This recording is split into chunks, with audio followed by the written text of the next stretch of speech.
Fooly Cooly is the best anime ever made, and nobody understands it, except me. In the early 1980s, 7 Japanese guys founded an animation studio called Daikon Film. Nerds liked their work, and in 1984 they changed their name to Gainax. In 1988, they had a hit with 6-episode original video animation, or OVA, titled Gunbuster, directed by founding member Hideaki Anno. Nerds continued to like their work, and they made a bunch more stuff until, in 1995, they put out another Anno-led production, Neon Genesis Evangelion. Japan would never fully recover. Anno's personal protege, Kazuya Tsurumaki, had served as assistant director of the End of Evangelion film, and after wrapping that production, Tsurumaki was given the job of directing his own OVA, with much of the same talent at his disposal as had worked on Eva, and co-produced by Studio Production IG,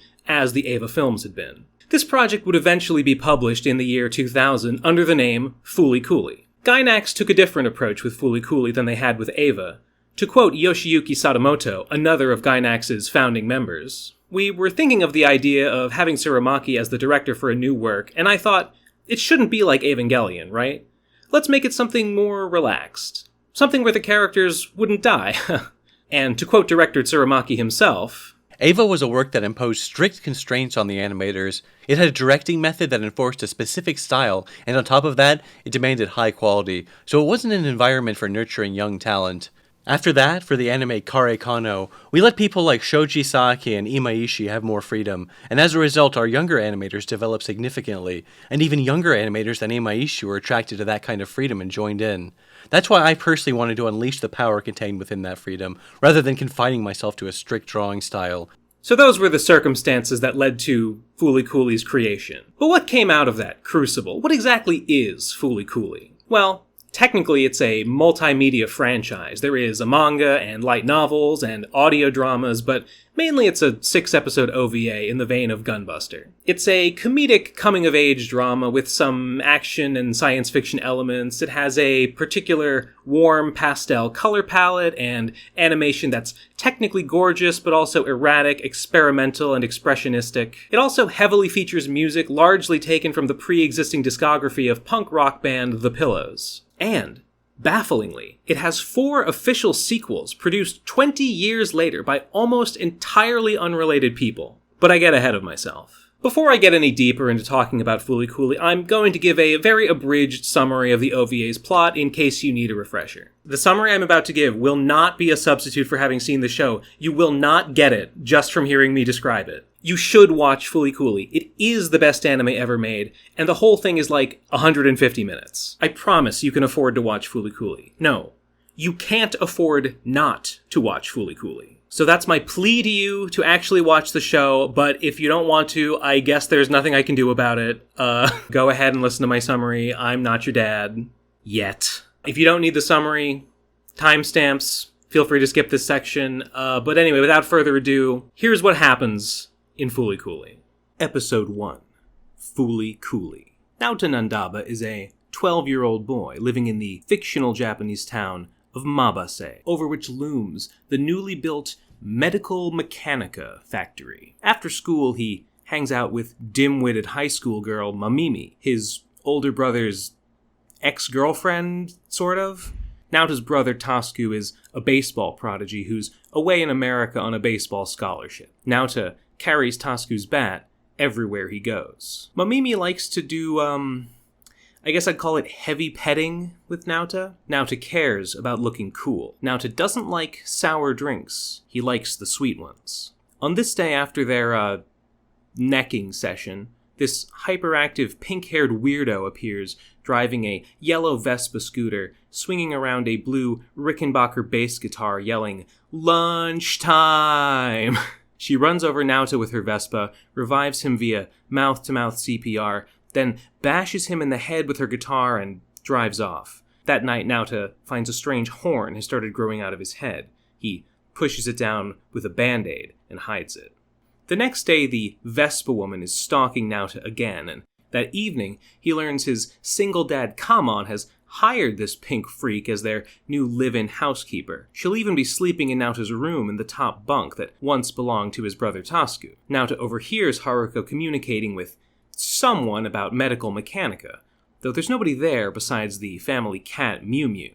Haruko says she's an alien, and Naota scoffs. That night, Naota meets Mamimi again, and reveals that his brother already has a new girlfriend in America. Mamimi freaks out, or overflows, as she would have it. At this moment, a siren goes off at the medical mechanica factory, and the horn on Naota's head sprouts into this red, TV-headed robot. Also, a second robot that looks like a giant hand. The two robots fight. Haruko, still at Naota's house, notices that this bracelet she's wearing is doing something, and she speeds over to Naota. Just as the TV-headed robot destroys the giant hand, and with a swing that reminds Naota of his big brother, Haruko bashes its head open, and it becomes docile and turns from red to blue. Side note, Mamimi was passed out unconscious for all of this. Haruko seems perplexed by something, saying, "Where is he?" The Nandaba family adopts the robot as a second live-in assistant. Naota begrudgingly drinks a sour drink. Episode 2, Faista, or Fire Starter. New horns have started to sprout out of Naota's head, which he's hiding under a headband. The TV-headed robot, a medical mechanica product, takes x-rays of Naota's head, and Haruko informs him that his brain is missing. She says she's a first-class space patrol officer, and that Naota has somehow gotten her into trouble. Naota's dad uses the robot, or TV boy as he calls him, to run errands and lets him just roam around unsupervised. Haruko says there's been fires around town. Later, when Haruko crashes her Vespa into the medical mechanica factory, she's detained by security guards who are on high alert due to the recent wave of arson. Haruko mentions that the medical mechanica factory doesn't have any doors. Naota and his friends Gaku, Masashi, and Ninamori visit the site of the latest arson and recall that years ago when they were little, a local school also burned down. Naota recalls that Mamimi attended said school and claims that his big brother Tasku saved her the day of the fire. Naota brings Mamimi a pair of sandals since she says she lost her shoes in the river while she was playing with her new kitten, Takun. That's an odd choice of name because she also calls Naota Takun, short for Naota-kun. However, Naota later learns Mamimi actually lost her shoes while she was being bullied by other high school girls, which apparently happens to Mamimi a lot. Mamimi has noticed the TV-headed robot wandering around. Unlike the powerhouse it was when it was red after first emerging, now that it's blue and broken, it acts shy and furtive. Mamimi says that it saved her kitten and calls it God of the Black Flames, Lord Cantide. This is a character from a video game she likes called Firestarter, in which you play a servant of this fire god Cantide and spread fires to burn down the city of devils, Ensville. In short, Mamimi is nuts. Naota puts all this together, and it dawns on him that Mamimi might be the one setting the recent wave of fires. Naota finds Mamimi at the ruins of the old burned schoolhouse, performing some kind of ritual to the god of Black Flame. Mamimi says she hated her school, but that even burning it down didn't make it go away. She asks for the blessing of the Lord of Black Flame and tries to kiss Lord Cantide as Naota watches. Again, an alarm sounds at the medical mechanica factory, and Naota's horns sprout into a new robot, much bigger than the first two. Actually, the hand that emerged the first time was only one hand of this robot, which is missing a hand. This new robot mops the floor with the docile blue TV boy, and even Haruko can't land a hit on it. Naota tries to protect Mamimi, but there's little he can do. As they're about to be crushed, Naota calls out for his brother Tasku, and this seems to awaken something in TV Boy, and this symbol appears on his screen.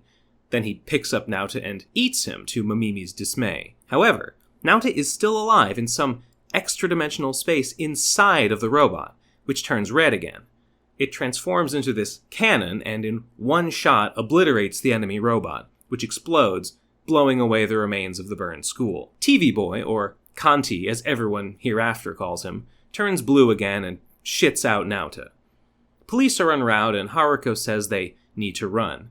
Naota thinks to himself that he should stay with Mamimi forever. Episode 3, Maruraba, or Marquis de Caraba. Naota's friend and class president Ninamori is playing lead as the prince in the class play, a production of Puss in Boots.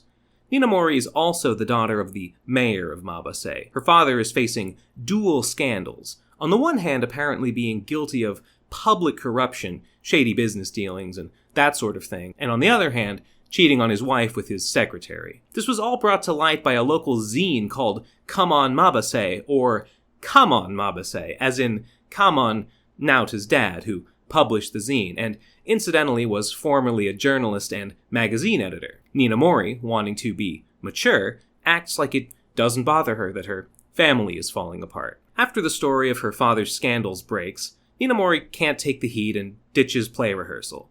Naota, who's supposed to play the titular puss, don't quote that out of context, thinks school plays are lame and also ditches rehearsal. The two bump into each other. Literally, their heads bump in another Haruko-involved vehicular accident. Ninamori discovers that something new is growing out of Naota's head. This time the horns are a pair of cat ears. Haruko brings Ninamori to the Nandaba home for dinner. Naota doesn't like spicy food, but this curry, though, is way too hot, not just for Naota, but for his dad and grandpa as well, but Ninamori eats it to appear mature. Kamen offers to let Ninamori stay the night, and that night her terrible secret is revealed. She wears glasses. Oh, and also she rigged the class vote to give herself the lead role and make Naota the cat. The next day, Naota wants to ditch rehearsal again, but Ninamori insists Naota stay. Despite her show of indifference, she's gotten it into her head that if she just performs well enough in the play that her parents will be so impressed that they won't get divorced. When Naota refuses, Ninamori reveals his cat ears to the whole class. Naota retaliates by revealing that she rigged the vote. The Medical Mechanica Factory alarm sounds again, but this time something comes not out of Naota's head, but Ninamori's, probably because of them bumping heads in the Vespa crash, but who can say? The cat ears, now on Ninamori, emerge into a spider-like mech with Ninamori dangling underneath it. Once again, this robot is defeated by Kanti swallowing Naota, turning red, and firing its huge glowing cannonball. Speaking of Kanti, it's revealed that what he does on his time off is wander around looking for pieces of his head that Haruko smashed open. He's gluing them back together in this secret cupboard. The school play goes off normally. Ninamori plays the prince, and Naota plays the cat, despite the revelation that Ninamori rigged the vote. Ninamori lets everyone see her wearing glasses in public, but they're fake. Just part of the costume. Episode 4, Furikiri, or Full Swing. Naota's playing on the local minor league baseball team, the Mabase Martians, which his grandpa coaches. Haruko is working part-time as their rival team's pitcher. Naota doesn't even bother to swing at her pitches, and Haruko knocks him out deliberately. Haruko is a superhuman baller and literally hits a ball into space. The Martians have no chance of winning against her until they recruit Kanti, who's also superhumanly good at ball. At home, Naota finds his dad giving Haruko a weirdly intimate massage and eating eggs like this, and gets jealous. This mysterious guy with big eyebrows shows up to the bakery and warns Naota that Haruko is trouble. You know, in case Naota wasn't aware. Did I mention Naota's house is a bakery? Haruko offers to coach Naota at baseball and tells him he has to actually swing his bat to hit a pitch. She points out a flickering star and says, Naota, aim for that.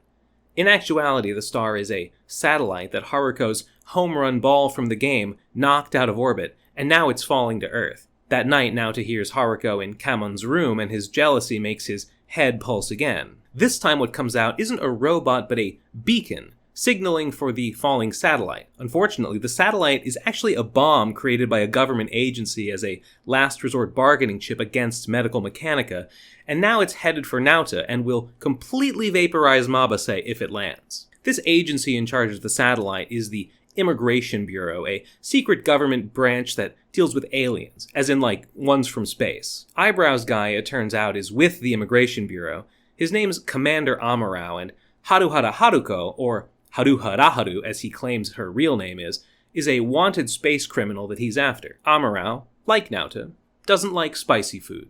He too likes it sweet. The next day, Kamon is acting strange and tells about his and Haruko's mouth-to-mouth relationship. Naota, in a fit of jealousy, swings his bat and Kamon falls over dead. Now, this isn't made clear to the viewer for a little while, but Naota actually didn't hit Kamon. He swung his bat at the TV, a real TV, not Kanti, and this knocked an alarm clock flying off the TV, and that's what hit Kamon and killed him? Regardless, Amurao interrogates Naota about the incident and explains that the Kamon that Naota seemingly killed was actually an android duplicate, which is why he was acting weird. Amurao finally sheds some light on what's going on with Naota's head when he explains something called NO, a technology that uses the difference in thought between the two halves of a brain as a conduit for interstellar teleportation. At home, Naota finds the real Kamon as a desiccated mummy stuffed in a closet. After rehydrating him, Kamon explains that he offered to let Haruko use his head, but it didn't work, and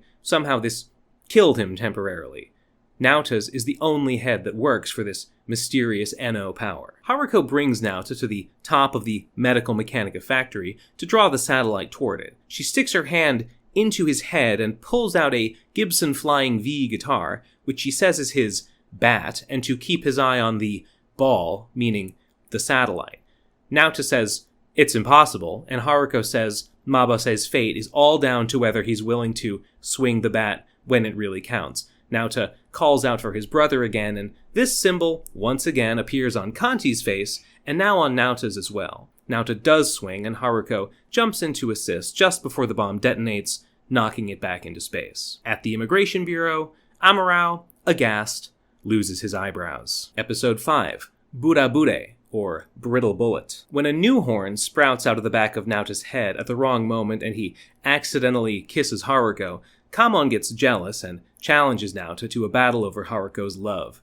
The next day, Naota, Kamon, Haruko, and Kanti have a vicious airsoft battle in which Kamon dresses like this. During the game, Naota's friends drive by as they're running deliveries for a part-time job working for Masashi's family sake shop. They heard rumors that Naota pilots a killer robot and that he saved the city from the falling satellite. They also saw Haruko putting her hands all over him and conclude that Naota's really cool and popular. This swells Naota's ego. Later, Naota meets Mamimi, who also saw Naota save the city, and Haruko groping him. Naota says he doesn't like Haruko like that, and suddenly pulls Mamimi to a coffee shop to take her on a real date. Mamimi isn't interested, and Naota tries to kiss her, but she refuses. Kitsurobami, Amurao's right hand from the Immigration Bureau, arrives on a mission to take out Kanti since he's a rogue Medical Mechanica robot, and, to quote Amurao, "When that thing turns red, it's Atomisk." Long story short, her weapons are useless against Haruko and Kanti. Amurao, directing Kitsurobami from a salon where he's getting his hair done for the sake of a woman he hasn't seen in a long time, suddenly realizes that his hairdresser is Haruko in disguise. Amurao summons his bureau goons for a John Woo-inspired firefight, with Haruko dodging hails of bullets and blasting away with her guitar, which it seems now also functions as a gun. After losing his false eyebrows again, Amurao says that Medical Mechanica is going to destroy the planet. Haruko says she doesn't care. She pulls something out of Amurao's head, but says it's disappointingly small as usual. Across town, Naota, rejected by Mamimi, has another NO pulse. What comes out of his head this time is by far the biggest robot yet, the size of a skyscraper. Naota and Mamimi get stuck on top of it, and it starts moving toward the Medical Mechanica factory. Mamimi, terrified, cries out for Naota's brother, Tasku, infuriating Naota, who says he'll be the one to save her, not Tasku, and says never call him Takun again. Naota boards Kanti, who turns red once again to help Haruko, who's flying on her Rickenbacker in a bunny suit to fight the thing. However, this time the cannonball attack doesn't work. The giant robot has giant guns under its coat and deflects the cannonball with a giant bullet. Instead, Red Kanti pulls from his own head a red Gibson EB0 1961 model guitar, which Haruko says is Atomisk's. Amurao says that Red Kanti is the real pirate king. With this, Red Kanti knocks out a piece of the giant, which flips to reveal its true shape, a giant hand, and lands dormant next to the Medical Mechanica plant. Naota's friends find the downed cannonball, which turns out to be Naota. He wasn't actually the pilot of this killer robot after all, just the ammo. Haruko steps over him without a thought to gaze lovingly at Red Kanti or Atomisk or whatever he is. Episode 6, Fully Climax. Since the hand appeared, the Medical Mechanica factory has continually poured out white smoke, blanketing all of Mabase. Haruko and Kanti are now wanted by the police and have vanished. Amurao surmises that the piece Kanti knocked out, the terminal core is needed for the hand to grab the iron and resolves to find it before Medical Mechanica does. Amuro, seeing Naota drinking bitter coffee, advises him to go back to the sweet drink since sugar is good for the brain. Amuro gives Naota a pair of his fake eyebrows, quote, in case your housekeeper comes back. He tells Naota that Haruko's target, Adamusk, is an astral being with so much NO that he can steal entire star systems. We're shown an image of this glowing red man? Amuro says Adamusk was captured by Medical Mechanica and that Haruko wants to rescue him because she's in love with him. Haruko reappears and Naota cries over how much he missed her, and Haruko offers this time to let him run away with her. The two run away for a while and live on the streets like hobos, and Haruko tells Naota that she needs him to get something back that Medical Mechanica stole. Mamimi has lost Takun, the cat, and is looking for him. Unbeknownst to her, Takun, the cat, has found a girlfriend and gone off with her. Instead, she finds a little robot in the river that wants to eat her phone. Her phone has Tasku's number in it, but she decides to give up on Tasku and lets it be eaten, adopting the robot and naming it also Takun. She steals cell phones from kids at her school to feed it, and it starts to grow bigger and resemble a dog. She lets it eat bikes and cars of people on her revenge list until it eventually outgrows Mamimi and goes rogue, the fourth Takun to abandon her. Amuro spots it once it's too big to hide and identifies it as the missing terminal core. It tracks down Kanti and reabsorbs him into itself. Apparently Kanti was part of the terminal core all along. The core makes its way to the hand, with Mamimi and Amuro snagged on its body. The thing wants to reintegrate with the hand, but can't. Haruko shows up with Naota, and Amuro tells Naota not to trust Haruko or he'll doom the planet. Naota turns away and goes to Haruko anyway. Haruko shouts, "Lunchtime!" just like the first time Naota met her, and she bashes his head with her guitar one more time, feeding him to the terminal core, which turns red like Kanti and now reintegrates into the hand, which animates and grabs the iron. Amuro says that Medical Mechanica uses irons like this to destroy planets across the galaxy by ironing them flat.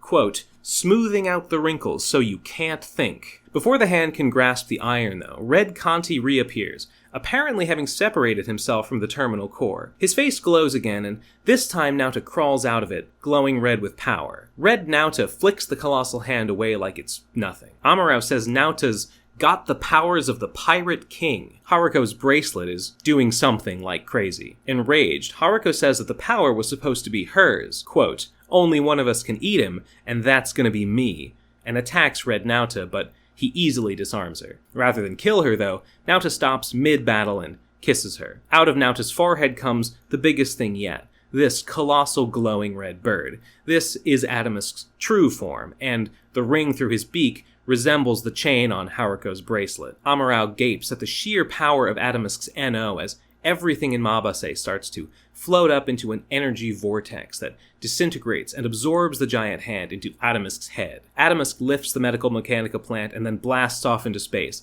letting the plant crash into the ground askew. Haruko's bracelet clinks and points up into the sky after Adamusk. Haruko, surprisingly cheerful, says she lost Adamusk because of Naota. She asks Naota if he wants to come with her and then changes her mind and says nah, he's still just a kid, and drives her Vespa off into space with the Flying V and the Gibson EB-0. Mamimi photographs Naota standing on a pile of wreckage with Haruko's abandoned blue Rickenbacker. We see the photo in a magazine, accompanied by the title Fooly Cooly, while Naota's narration tells us that Mamimi left town to become a photographer. We see Naota now in high school, still picky about his drinks. Kanti is still working at the Nandaba bakery, and in Naota's room, the Rickenbacker, all by itself, plucks a single note. So that's what happens in the original Fooly Cooly OVA.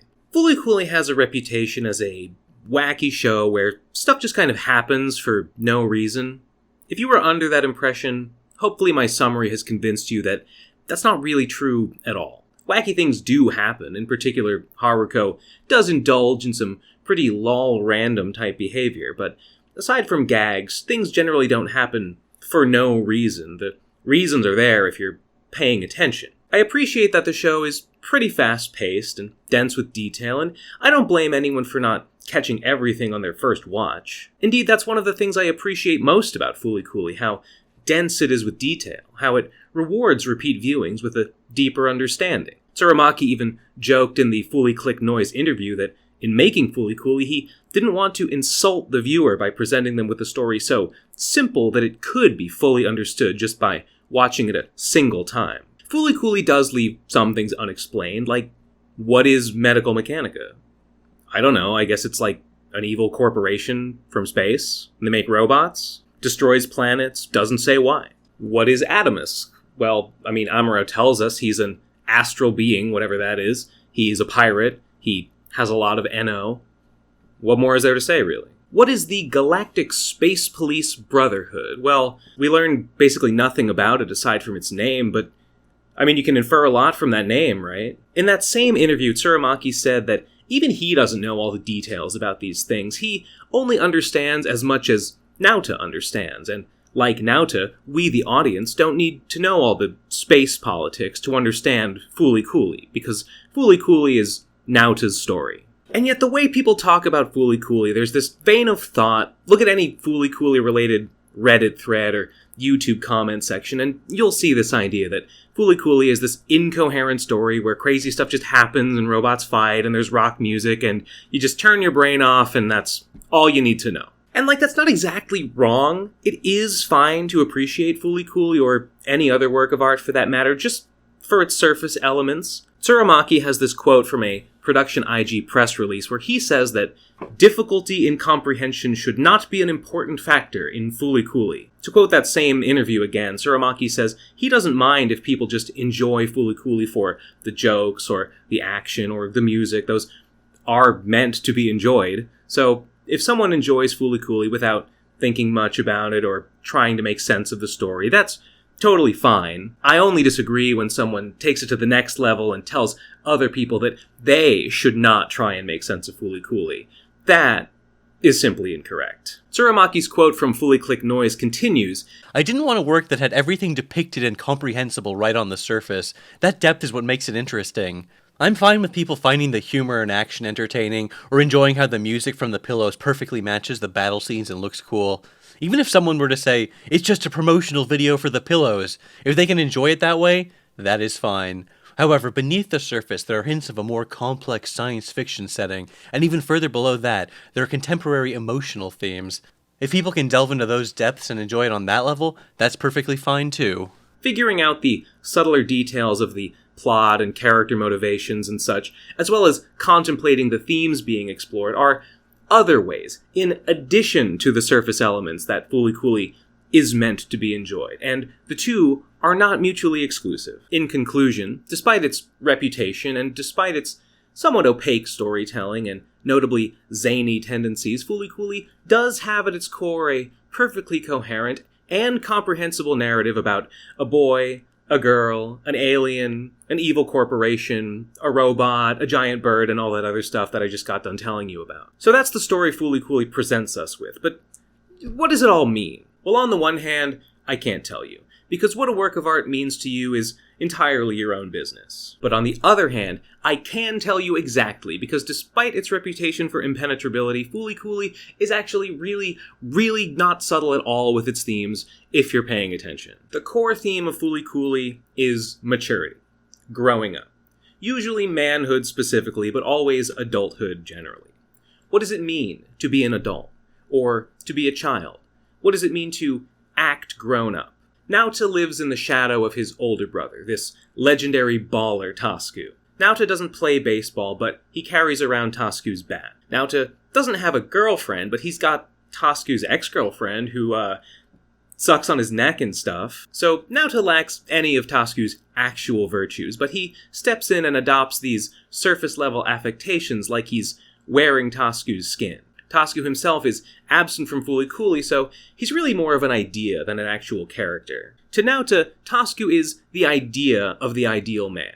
Naota has very particular ideas about how the ideal man acts, about what's cool, like doing his homework at home. That's not cool for some reason. In other words, Naota is too invested in how he is perceived that he cannot truly enjoy living. So when Naota actually has the chance to ball, he can't swing the bat, because swinging could mean he'd strike out, and striking out would be proving that he isn't great, isn't mature. Of course, the real Tasku surely must have struck out at least some of the time, but Naota's idea of Tasku would never. Let's talk about Haruko. Naoto makes my job of explaining the point of Haruko as a character really easy when he literally looks directly into the camera and gives us a thesis statement about her. She's an adult who doesn't act the way he thinks adults should act. In other words, she's kind of the reverse of Naoto, who's a kid who does try to act the way he thinks adults should act. And yet, despite his assessment of her as immature, uncool, when Haruko smashes Kanti's head, by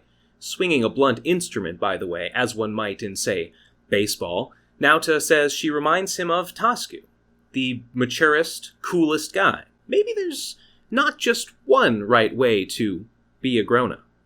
Fooly Cooly is full of adults who, let's say, fall short of this ideal of perfect maturity. Kamon is a sleazy dude fixated on sex and otaku culture bullshit. Even when he does pretty inarguably good stuff, like exposing the mayor's political corruption, he mostly does so to sell copies of his zine. Naoto's grandpa is a grouchy old coot, his teacher is hyperactive and generally knows nothing about what she's trying to teach. Mamimi is another example. She's older than Naoto, but less mature. The theme of Fooly Cooly is growing up, and Mamimi isn't the one who does the growing. She starts and ends Fooly Cooly as a broken mess who's given up on life. I'd hope that Mamimi can grow as a person someday, but Fooly Cooly isn't that story. It's the story of Naoto growing past her. Like Naoto, Mamimi also clings to the idea of Tasuku, the ideal man, in her own special way. It's never said outright, but eagle-eyed viewers with some awareness of Japanese honorifics might put together that the name Takun, which she gives to the terminal core, to her kitten, and to Naoto, is a diminution of Ta, which points back to Tasuku as the original. All the Takuns are her little Tasukus. Naoto starts the series okay with being Takun, basically Mamimi's pet, but he eventually wants more. In episode 5, he tries to assert himself as the man he feels he's proven himself to be by swinging his bat, but it turns out swinging the bat doesn't always guarantee a hit. That's why swinging is scary and hard in the first place. And Mamimi is not interested in a more assertive, manly Naoto. Mamimi likes that Naoto isn't a real man, because a real man could abandon her. Later that episode, when Naoto tells her not to call him Takun, well, it kind of works. She does call him Naoto from that point on, in the one line she ever speaks to him again. So long, Naoto, as she leaves Mabase in the epilogue. In contrast, though, Haruko never calls him Naoto. He's still Takun, even as she's leaving Earth. Speaking of Haruko, she's a parallel to Tasuku in some ways. She's also great at baseball, not to mention she does literally come to fill the physical space left behind by Tasuku, as in the top bunk bed. But there's also another, even more direct parallel to Tasuku. In episode 2, when Naoto calls out for his brother's help, it's Kanti that answers that call. We see this symbol appear on him, and then he turns red, although only with Naoto's help. While he's red, Kanti is said to be Atomisk. He effortlessly defeats enemies that even give Haruko trouble, and he's even kind, gently pushing Mamimi out of the way of danger. Atomisk is the ideal man. All the greatness embodied in the idea of Tasuku is tangibly realized in the person of Atomisk acting through the vessel of Kanti. Whenever I say the word Atomisk in this thematic analysis part of the video, you can mentally substitute in the phrase, the idea of the perfect man, and what I'm saying will not change at all. If you harbor any doubt that Atomisk is meant to represent idealized manhood, consider the mechanism by which he, through Kanti, defeats evil. This enormously lengthy, turgid cannon, which literally emerges from his crotch. Episode 3 shows us Ninamori, another kid who, like Naoto, cultivates a curated image of maturity. The very first scene of this episode has her father's secretary telling her how mature she is for her age. She pretends not to mind the Nandaba household's unbearably spicy curry, just like she pretends not to be bothered that her family is falling apart. She reveals to Naoto that she secretly wears glasses, but in the final scene, she lets everyone see her wear glasses, but only fake ones as part of a performance.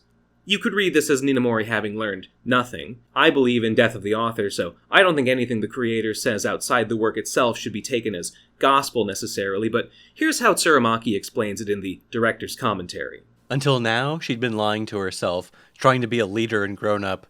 Even though she's still a kid, she would play an adult, but Ninamori has changed from this experience. Rather than fooling yourself, it's better to fool others. It's a little more adult. Episode 4's extended metaphor about swinging the bat, I think, hardly requires explanation if you've made it this far. Swinging the bat represents doing anything in life, basically. Tasku, the ideal man/baseball prodigy, would probably swing the bat, I think. Naota? Well, Naota not so much. But then we see this symbol, which we've seen before when Kanti is being Adamusk, in other words, the ideal man, appear on Naota as he finally swings the bat. Yes, Fooly Cooly is dense, but it's really not that subtle. Naota's at his lowest at the start of episode 6. His relationship with Mamimi is basically over, Haruko's vanished mysteriously, and he's taken a blow to his ego after it's revealed that he isn't Kanti's pilot so much as his ammunition. Amuro tells Naota he ought to go back to Mamimi and show her some kindness and maturity. Interesting advice coming from Amuro, the guy who is kind of wrong about everything. Almost like he's a guy who doesn't know when to give up on a relationship that's obviously not going to work out. Amuro also thinks Naota's drinking bitter drinks to appear grown up, but consider that in the last episode Naota was drinking pulpy drinks because he knows Haruko likes pulpy drinks. Whereas no other character has expressed any liking for the bitter ones, so there's no real reason to think bitter is anything other than Naota's genuine preference here. Maybe he's doing it to express the bitterness inside of him. I mean, I don't know. It's what he wants to drink, damn it. Amuro gives Naota the eyebrows, an outward facade of manliness, but the instant Naota sees Haruko, they fall away. His ego has crumbled, he's not trying to impress anyone. Haruko doesn't respect him as a man, obviously, but she makes him feel things, so he says, fuck it, he cries, he agrees to run away with her. In a way, this does seem like going back to the sort of unequal relationship he had with Mamimi, but at least in this case he has no delusions about it. He's been told by Amuro that Haruko is in love with someone else, and Haruko pretty much confirms it when she tells him that she's trying to get something important back from Medical Mechanica. But Naota wants to follow Haruko around, whether she feels the same way about him or not. It's a bit like Ninamori at the end of episode 3. Naota is still a kid, but he's accepted that he's just a kid, accepted his immaturity, which actually kind of is a step toward real maturity. On the subject of Haruko being in love with Adamusk, Amuro's never seen Adamusk. This is just his mental image of Adamusk. A man, a romantic rival, someone Amuro might be inferior to, but the two can at least be compared. If Haruko doesn't want a manly man like Amuro, it must be because she prefers another man, someone even manlier, right? Of course he's wrong. Haruko isn't looking for a boyfriend, she's looking for power, basically trying to become a god. Fooly Cooly sure does set us up to think Haruko desires the ideal man romantically, only to flip that on its head and reveal that, no, she actually wants to embody the power of the ideal man, essentially become him. Something gender. Anyway, Amuro's notion that he or Naota or anyone else are in contention for Haruko's affection alongside Adamusk is laughable. Adamusk is incomparable. Even the invincible Haruko can only chase him endlessly, but never actually catch him. So in short, we all want to be cool, be the ideal man or whatever, but we can't. Nobody ever really grows up completely, not even the coolest guys you can think of. You can strive for perfection, but just accept the fact that you'll never actually reach it, or else you won't be cool, you'll just be a fool. And that is what Fooly Cooly's about. In this part in Naota's room, him and Ninamori are drinking these drink pouches, which you might notice have extremely detailed packaging. And in the commentary track, Tsurumaki says that the drink looks like that because they were in talks to take a sponsorship deal from the drink's brand, but the deal fell through and the brand never followed up and paid them, but they had already put, the product placement in the show, and so they just left it in and didn't get paid for it. But the guitars, Mamimi's Olympus cameras, this 3-wheeled post-war truck, they're all very specific objects, but they're not there out of product placement. Tsurumaki says they're in there for realism and relatability, and because characters' choice of product can say something about them. And also, they just like putting in objects that they personally liked. He says they never got any product placement sponsorships like that for Fooly Cooly, even though they wanted some. Damn, that's rough, Tsurumaki. Anyway, suddenly I'm reminded that Boot.dev offers interactive, hands-on lessons that make learning back-end web development in Python, SQL, and Go fun and engaging, so you'll actually want to keep sitting there learning to code. Yes, this is a sponsored ad, I'm sure you could tell, but YouTube would be mad if I didn't say so explicitly. Boot.dev actually offers all their lesson content for free. Written and video lesson explanations, and even starter code is all free with a guest account. A paid membership just unlocks the interactive elements of the lessons, so you can peruse everything they offer for free and only pay if the interactive lessons seem like a good fit for you. Plus, they offer a 30-day, no questions asked refund policy in case you change your mind. According to Stack Overflow, the median salary for back-end web developers in 2024 was over $100,000, so learning the skills Boot.dev teaches can, for sure, be an investment you make in yourself that pays dividends in the long run. Consider heading over to Boot.dev and checking out their free content archive, and maybe even using my code, BenSaint, all caps, no spaces, to get 25% off your entire first-year subscription to their annual plan. Now, what were we talking about? Oh right, Fooly Cooly. Pretty good show. So for this video, I didn't just rewatch the OVA. I also did something I'd never done before, and read the novelizations of the anime, which I'd actually never even heard of before. So, the novels were written by Yoji Enokido, who's the same guy who wrote the screenplay of the show itself. The novels were written at the same time the show was being produced. I also reread the manga, which was also made at the same time as the show. It's drawn by a different guy, Hajime Ueda, but it is official Fooly Cooly media and it's Tsurumaki approved. I listened to the director's commentary track that Tsurumaki recorded for the English dub DVD release, and I read the interviews with Tsurumaki and Sadamoto, the character designer for the show, which were recorded 10 years after Fooly Cooly's release for a book called Fully Click Noise and translated by Ash Cantor of the Simulacra Realities blog on Substack. I also read early pre-production treatments of episodes 1, 2, and 6, which were published in an art book called Fooly Cooly Archives. Credit to the Fooly Cooly wiki contributor Galactic and Crazy for providing the translation of those. They may have translated it themselves, I have no idea. To be clear, I don't think you have to accept any of this supplemental stuff is necessarily canon to Fooly Cooly the anime. The manga in particular is very different. It's basically a completely different version of Fooly Cooly. The novelizations tell almost the same story as the show, but they are different in a few places, and sometimes they give details that just aren't ever mentioned in the OVA. The books are ultimately their own works, but given that they were written by the same people at the same time, released together, and tell pretty much the same story, I do think it's safe to say that anything in the novels was part of the team's vision of Fooly Cooly, whether it made it into the anime or not. The early script treatments definitely are not canon, but they definitely give insight into the vision behind Fooly Cooly, and interestingly, some differences in the books are details also present in those early drafts. Similarly, for interviews, I don't believe anything a creator says is automatically canon. There was no Anthony Goldstein in House Ravenclaw, but I still think hearing them explain their intent can be illustrative. The title of what would eventually be Fooly Cooly in the early drafts is Gakiwa Wakachana, which Google Translate returns as Kid I Don't Understand, but which the Fooly Cooly wiki translates as A Kid Wouldn't Understand. In the early draft, instead of monologuing about how nothing amazing ever happens, Naota talks about how adults are stupid. In the books he does this too, going so far as to say that there's no such thing as a real grown-up, with one exception, his favorite daytime TV actor, Tetsuya Watari. Other versions of Fooly Cooly emphasize that Naota is a smart kid more. In the novels, Ninamori respects him because they both get top grades in their class.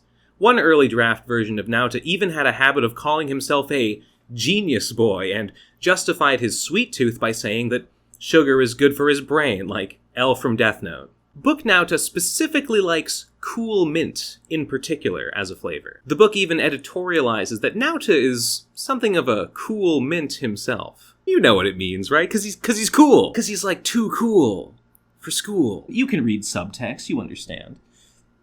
You're not stupid. Oh, the book also says that the real reason that Naota thinks doing his homework at home isn't cool is because Kamon makes fun of him for it, like calls him a nerd.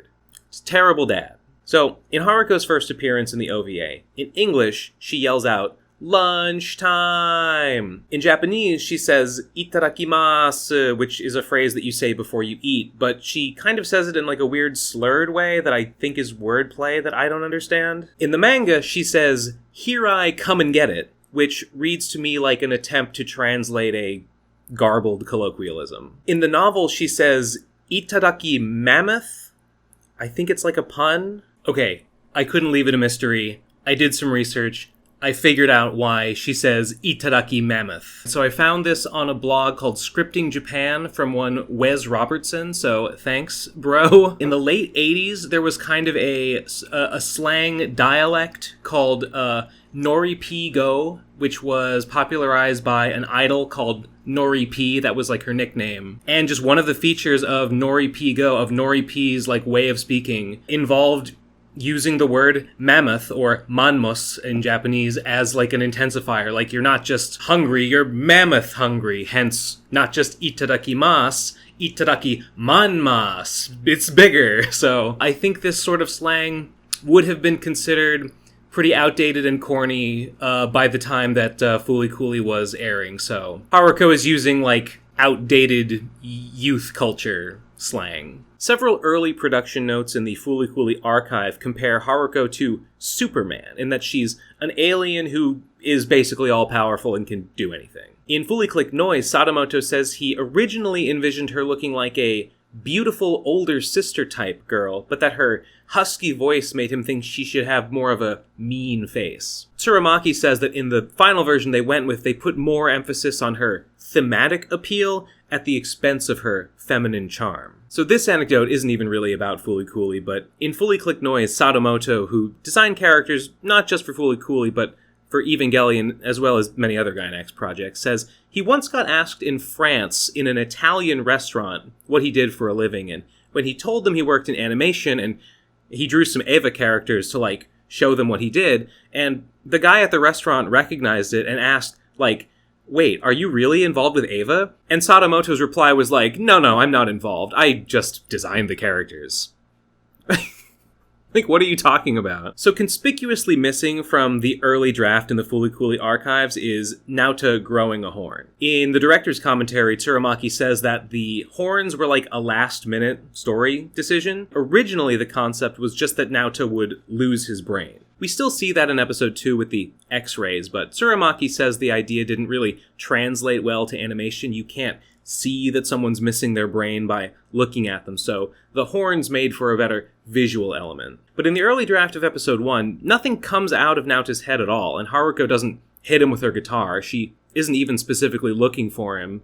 She just runs over him on her Vespa because she's a bad driver. And then she moves into his house by happenstance. And then his brain is missing, and from there, Haruko just fights medical mechanica robots which, are around because the factory is nearby. The reason Naota runs to find Mamimi on the bridge in episode 1 after Kaman shows him the photograph she took. In the anime, I was never really clear on. I thought maybe he felt sorry for her because she was asking for the old bread. Well, in the book, it tells us that Naota runs to her because she's never come to his house before to see him, and so he thinks that this is a sign that she wants to take their relationship to the next level, like be his real girlfriend. He only decides to tell her about Tasku's letter mentioning his new girlfriend in America out of spite when he catches up to her and realizes that, no, he was mistaken about this. Book Naota at one point wakes up in the middle of the night being examined by Haruko and some unseen figure implied to be whoever Haruko communicates with when she speaks through Miu Miu. Like, he's getting probed during an alien abduction. Speaking of Miu Miu, everyone who ever says anything about Fooly Cooly is obligated to mention at some point that Miu Miu is voiced by Hideaki Anno, or they get sued into oblivion by Studio Kara just like Gainax did. In an early draft, Naota heard Haruko talking to whoever it was about someone blaming someone for their missing mother, as though Haruko is there in their house on a mission to heal their family trauma or something. Medical Mechanica and the robots get more characterization in the books. They send and receive messages and battle plans. Also, the book describes their weaponry as medical equipment repurposed for combat. The giant hand from episode 1 uses a sonic laser intended to break up kidney stones, and its main body from episode 2 uses a pressure-changing device designed for hyperbaric oxygen therapy. All of the Medical Mechanica robots are said to have some amount of control over gravity to explain why they don't just immediately crush Naoto when they emerge from his head. They're also all said to be made of some kind of special organic metal created through experimentation on human tissue that can change its properties in response to electronic signals. And this is why, for example, Conti can change from blue to red. Book Conti is also routinely described as dark blue, instead of light blue like he appears in the anime. In the early drafts for episode 2, Takun the cat was a puppy, and in those versions, Mamimi reveres Conti because he gave puppy Takun bread when he was hungry. No mention of the Firestarter video game or the Lord of the Black Flame. In the director's commentary, Tsurumaki says the idea of Mamimi being inspired by a video game to commit arson came from a real-life news story about a guy in America who went crazy and killed someone from playing Dungeons & Dragons. He's certainly talking about the case of James Dallas Egbert III, and he's misinformed about it.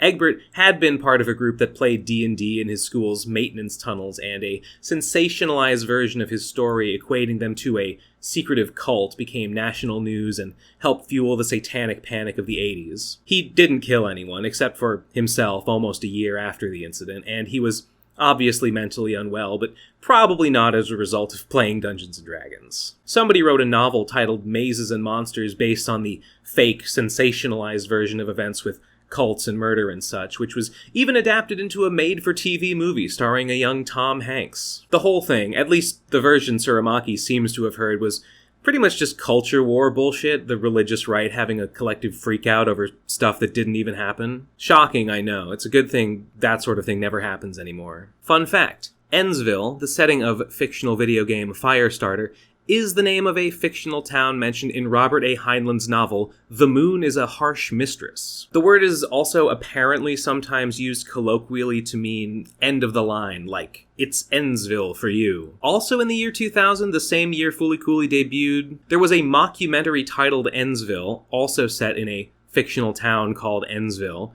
and it's also the name of the town that the grim adventures of Billy and Mandy is set in. The pilot episode of Billy and Mandy premiered in December 1999, so I don't think any of these could have inspired the others directly. I guess the name Ensville was just having a cultural moment around the turn of the millennium. In the early drafts of this episode, the Medical Mechanica security guard that detains Haruko was actually Mamimi's dad. That doesn't seem to be true in the anime or the novel, or at least neither version says so. I mean, maybe it is, and Naoto just doesn't know. Speaking of Medical Mechanica, in one draft, Medical Mechanica keeps sending a bunch of government bureaucrats to the Nandaba house to try and convince them to give Kanti back, but Kamon just keeps insisting that he's their TV and he won't cooperate. This scene on the porch with the strange art style was specifically requested to be animated by a more senior animator at Gainax named Ohira.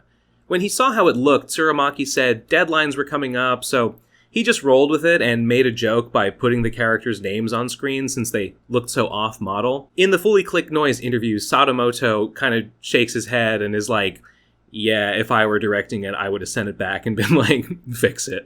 Tsurumaki says in the commentary track for the DVD that Mamimi's cigarettes were inspired by a postcard he saw that had a cigarette with Joint London written on it. He says he doesn't really know what Never Knows Best means exactly, but to him it means something like, in life you can never know for sure if the choices you made were right or wrong, and that it expresses Mamimi's nihilism. In early drafts, Naoto gets suspicious that Mamimi is the arsonist when one of her bullies' house is the one that catches fire.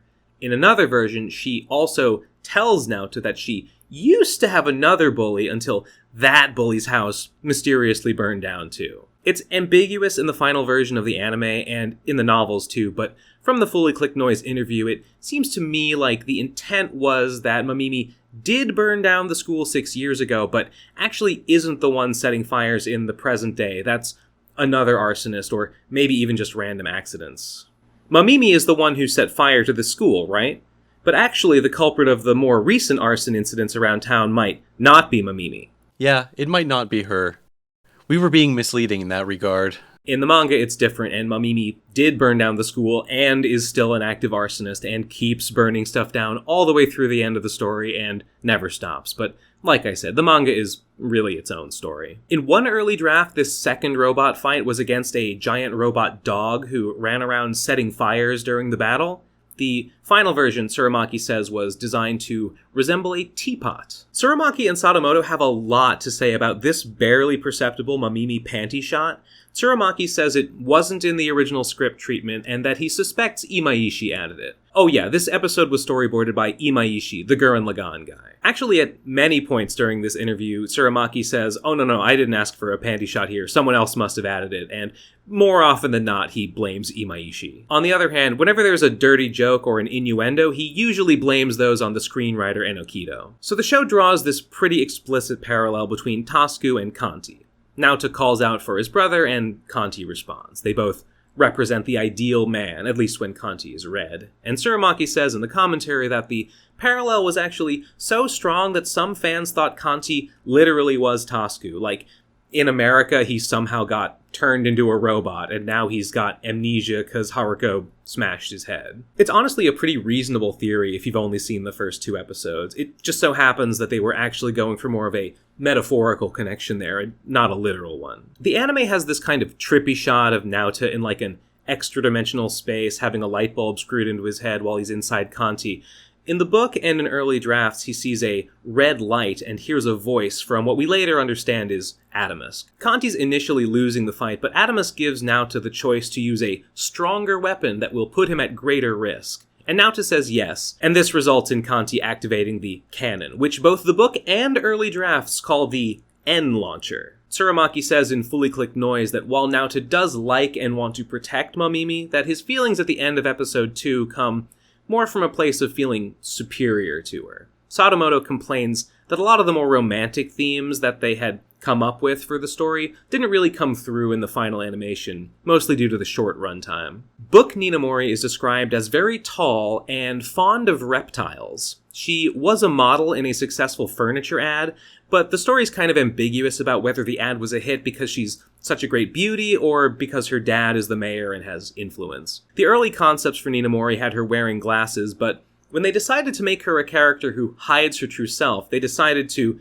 incorporate the glasses in that, so they removed them and made them the hidden element. In Fully Clicked Noise, they say, the original treatment of Ninamori's episode focused a lot more on the Ninamori family and featured a lot less of Naota. The novel goes into a lot more detail on the contents of Kamon's zine, which it keeps calling a mini-comic. The translation isn't the best. In addition to the sex scandal, it alleges that the mayor became mayor through shady dealings as a land developer and illegal collusion with Medical Mechanica, which led to the factory coming to Mabase. The novels actually imply that Kamon regularly publishes hit pieces on the mayor and seems to, really hate him. In the manga, the secretary is actually colluding with Kamon. It seems like he's paying her to be his informant on the inside to get dirt on the mayor. This part, again, is animated by Ohira, the same guy who did the porch scene, which Tsurumaki was more positive on that scene. In this one, Tsurumaki and Sadamoto both kind of complain that the weird animation is trying too hard and is making the fight, confusing and hard to understand.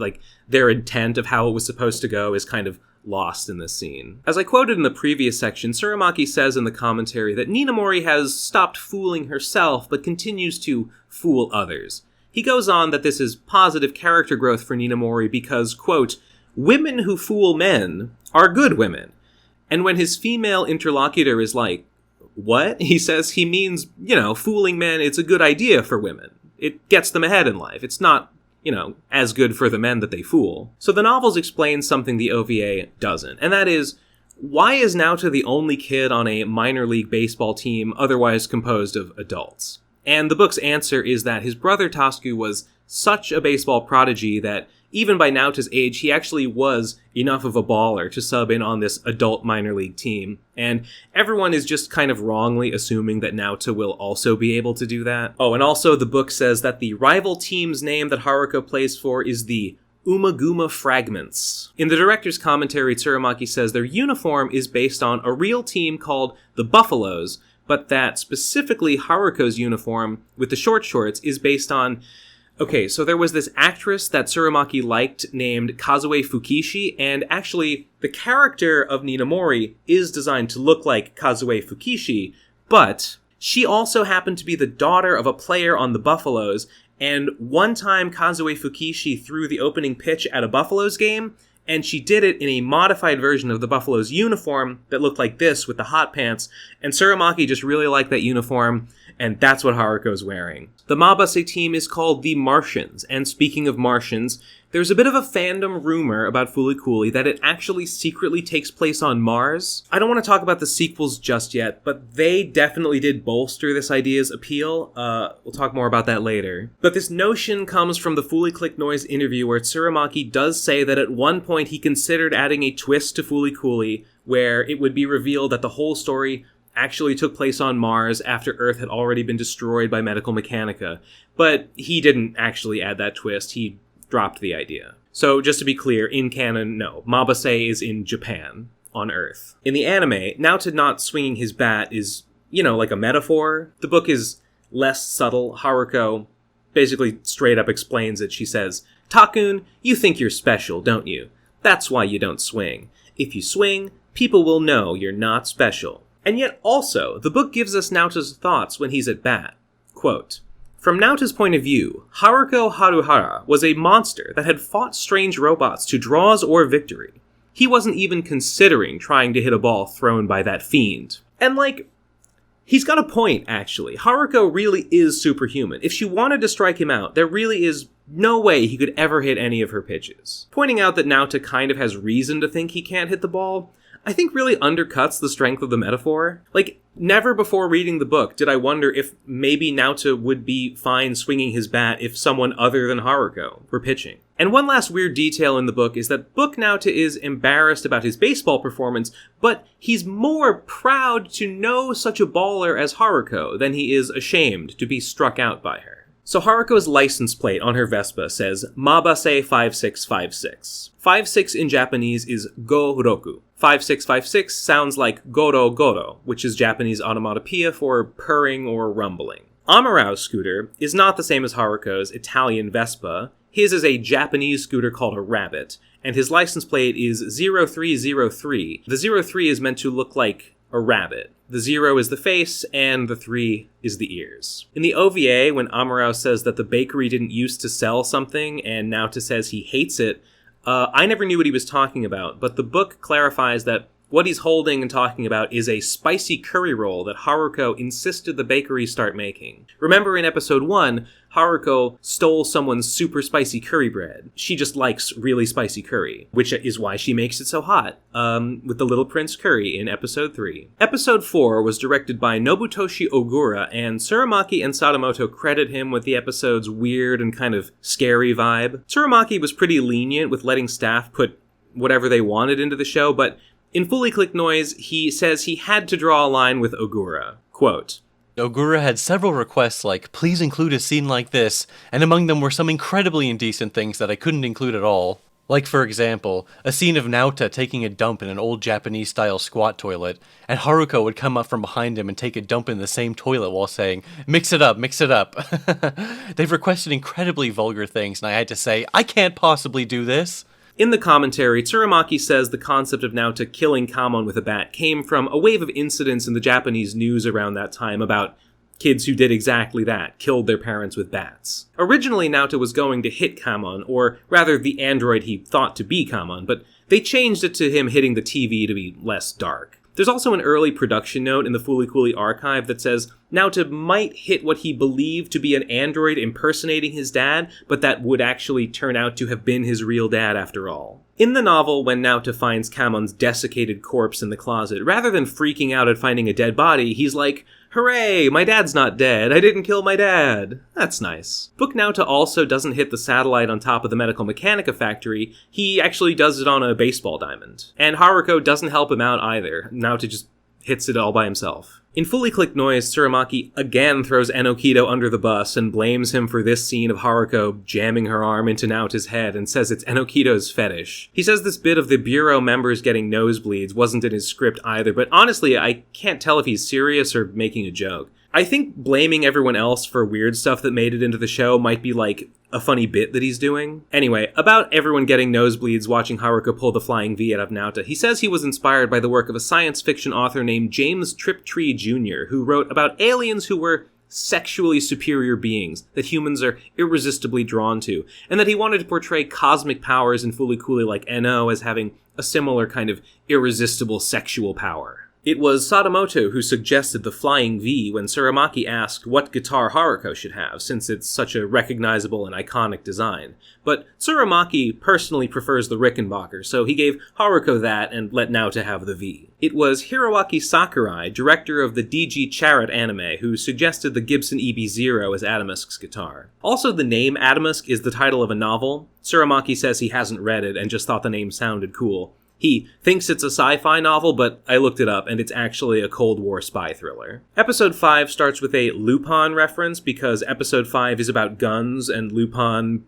also has guns. Also, Kamon's voice actor, Shizuki Matsuo, who Kamon was designed to resemble in real life, is a stage actor, and apparently once portrayed Lupin, or maybe a parody of Lupin on stage, and I guess this is a reference to that. Tsurumaki says he included more of Kamon's anime history talk because people liked when he babbled about Tomino and Gundam in the episode 1. During the survival game in episode 5, the book has Kamon tastefully dressed in camouflage gear rather than this iconic drip from the OVA. Also, it tells us that Kitsurubami's sniper rifle isn't bureau issued, she's just a military hardware enthusiast, and so it's from her personal collection. Kitsurubami's name, by the way, is an obscure word for a shade of brownish yellow. The book's also explicit that Kitsurubami, after being picked up by Kanti, decides that she's, I'm paraphrasing here, but robosexual. Men are not enough for her, and she's in love with Kanti. I always interpreted this shot as her looking up at the giant thing coming out of Naota, since she did get a nosebleed when she saw Haruka pull the flying V out of him, but the book has changed my mind. She's looking at Kanti like this. I have never liked this bit of dialogue here, where Kitsurubami starts talking about the definitions of robots versus cyborgs. It is very Reddit. Her Japanese dialogue is punning off of the game they're playing, a survival game, or sabage, and how it sounds like saba, mackerel, like the fish. Untranslatable jokes, so I guess they had to come up with something. Oh, and this episode was also storyboarded by Imaishi, so of course Tsurumaki blames him for Kitsurubami's clothes getting torn off and says that wasn't in his script. I was always confused by this scene where Ninamori eats a popsicle and says she won, and Masashi gives her this plastic squirt gun as a prize.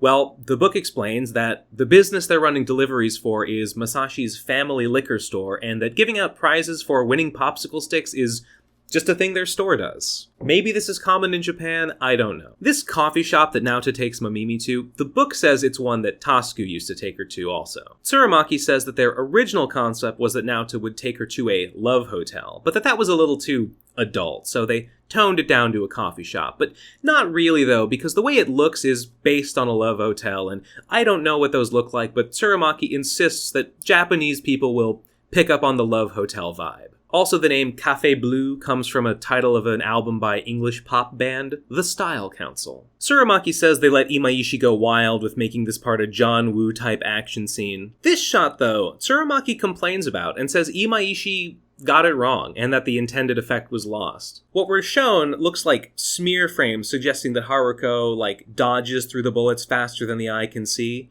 but Tsurumaki says what he wanted was for Haruko to do a science fiction alien thing where she leaves her body or transforms into energy, and that's how she moves through the bullets. Tsurumaki also wrote in his treatment that Haruko would use her guitar as a magical girl transformation wand here, which I guess she does. The next time we see her is in her bunny girl costume, which the novel describes as a sexual display akin to an animal, like a peacock, showing off its feathers to attract a mate. But for whatever reason, whoever was actually given the scene to animate just didn't actually draw it and let it happen off screen. Side note about Haruko's guitar. The book says it glows when she attacks with it, and that it isn't actually a guitar, but a light space modifying weapon, or time-space interference weapon, in the shape of a guitar. The novels point out that the other kids know now to save Mabase from the satellite, but they didn't actually see it, and so they don't know how he did it, and they just assume it must have involved piloting his killer robot, since they do know that's something he does. The novel also gives a lot more weight to Naota's embarrassment at everyone learning he's actually just the ammo for Kanti's cannon. This movie poster that the cannonball gets stuck in, Tsurumaki says is a reference to a gangster movie called Aesthetics of a Bullet, which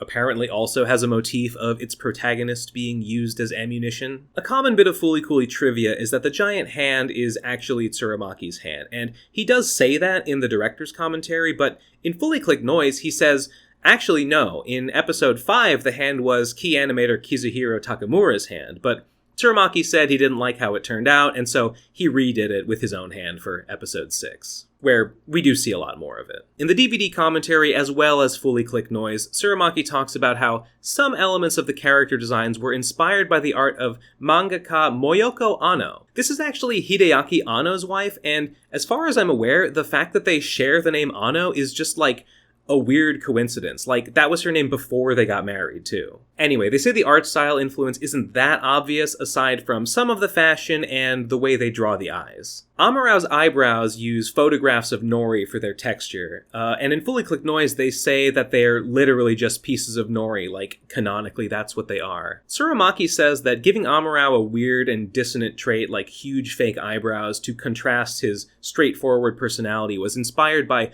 Coop from Twin Peaks talking into his tape recorder all the time. He also says that the eyebrows aren't purely aesthetic, and that they also keep his Eno pathway closed so Haruko can't pull things out of his head, and the novel also says this. In the commentary, Tsurumaki says Amarao had a relationship with Haruko in the past, similar to the one Haruko and Naota have now. Also, in the early draft of this scene, instead of drinking a bitter drink, Naota was trying to smoke one of Mamimi's cigarettes, but couldn't light it properly, until Amarao tells him, "You have to breathe in." Tsurumaki says in the commentary that the word they use for spork is sakiware, and apparently this sounds vaguely suggestive, but not really though, because neither his interviewer in the commentary track nor Sadamoto in the Fully Click Noise interview get Gaku's joke here, where in English he says that Naota's gonna get some. Tsurumaki blames Enokido's penchant for innuendo again. In the commentary track, Tsurumaki says Kitsurubami's disgust here is because of the accidental indirect kiss from drinking from the same straw as Amarao, but in Fully Click Noise, he says it also might have something to do with her finding the drink disgustingly sweet, since Amarao likes, sweet things. In the Fully Click archive early drafts, there's a note saying that maybe Mamimi would get a call from Tasku telling her he's dumping her for good, and that's why she'd feed the terminal core her phone. I'm glad they changed it. Her simply giving up on ever hearing from him again without actually getting a call is way sadder. In the OVA, Mamimi can't find Takun the cat because he's off with a new cat girlfriend.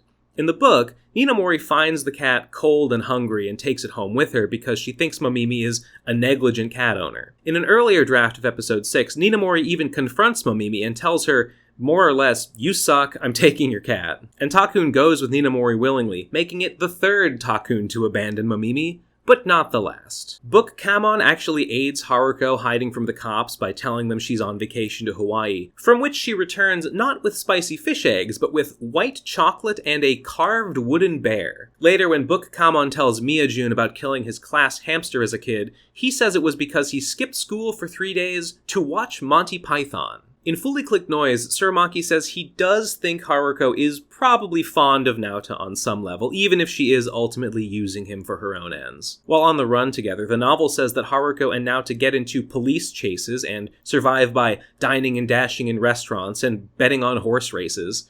It also says that Haruko brings Naota to some shady places it wouldn't be fit to mention, and that he has some very daring experiences there.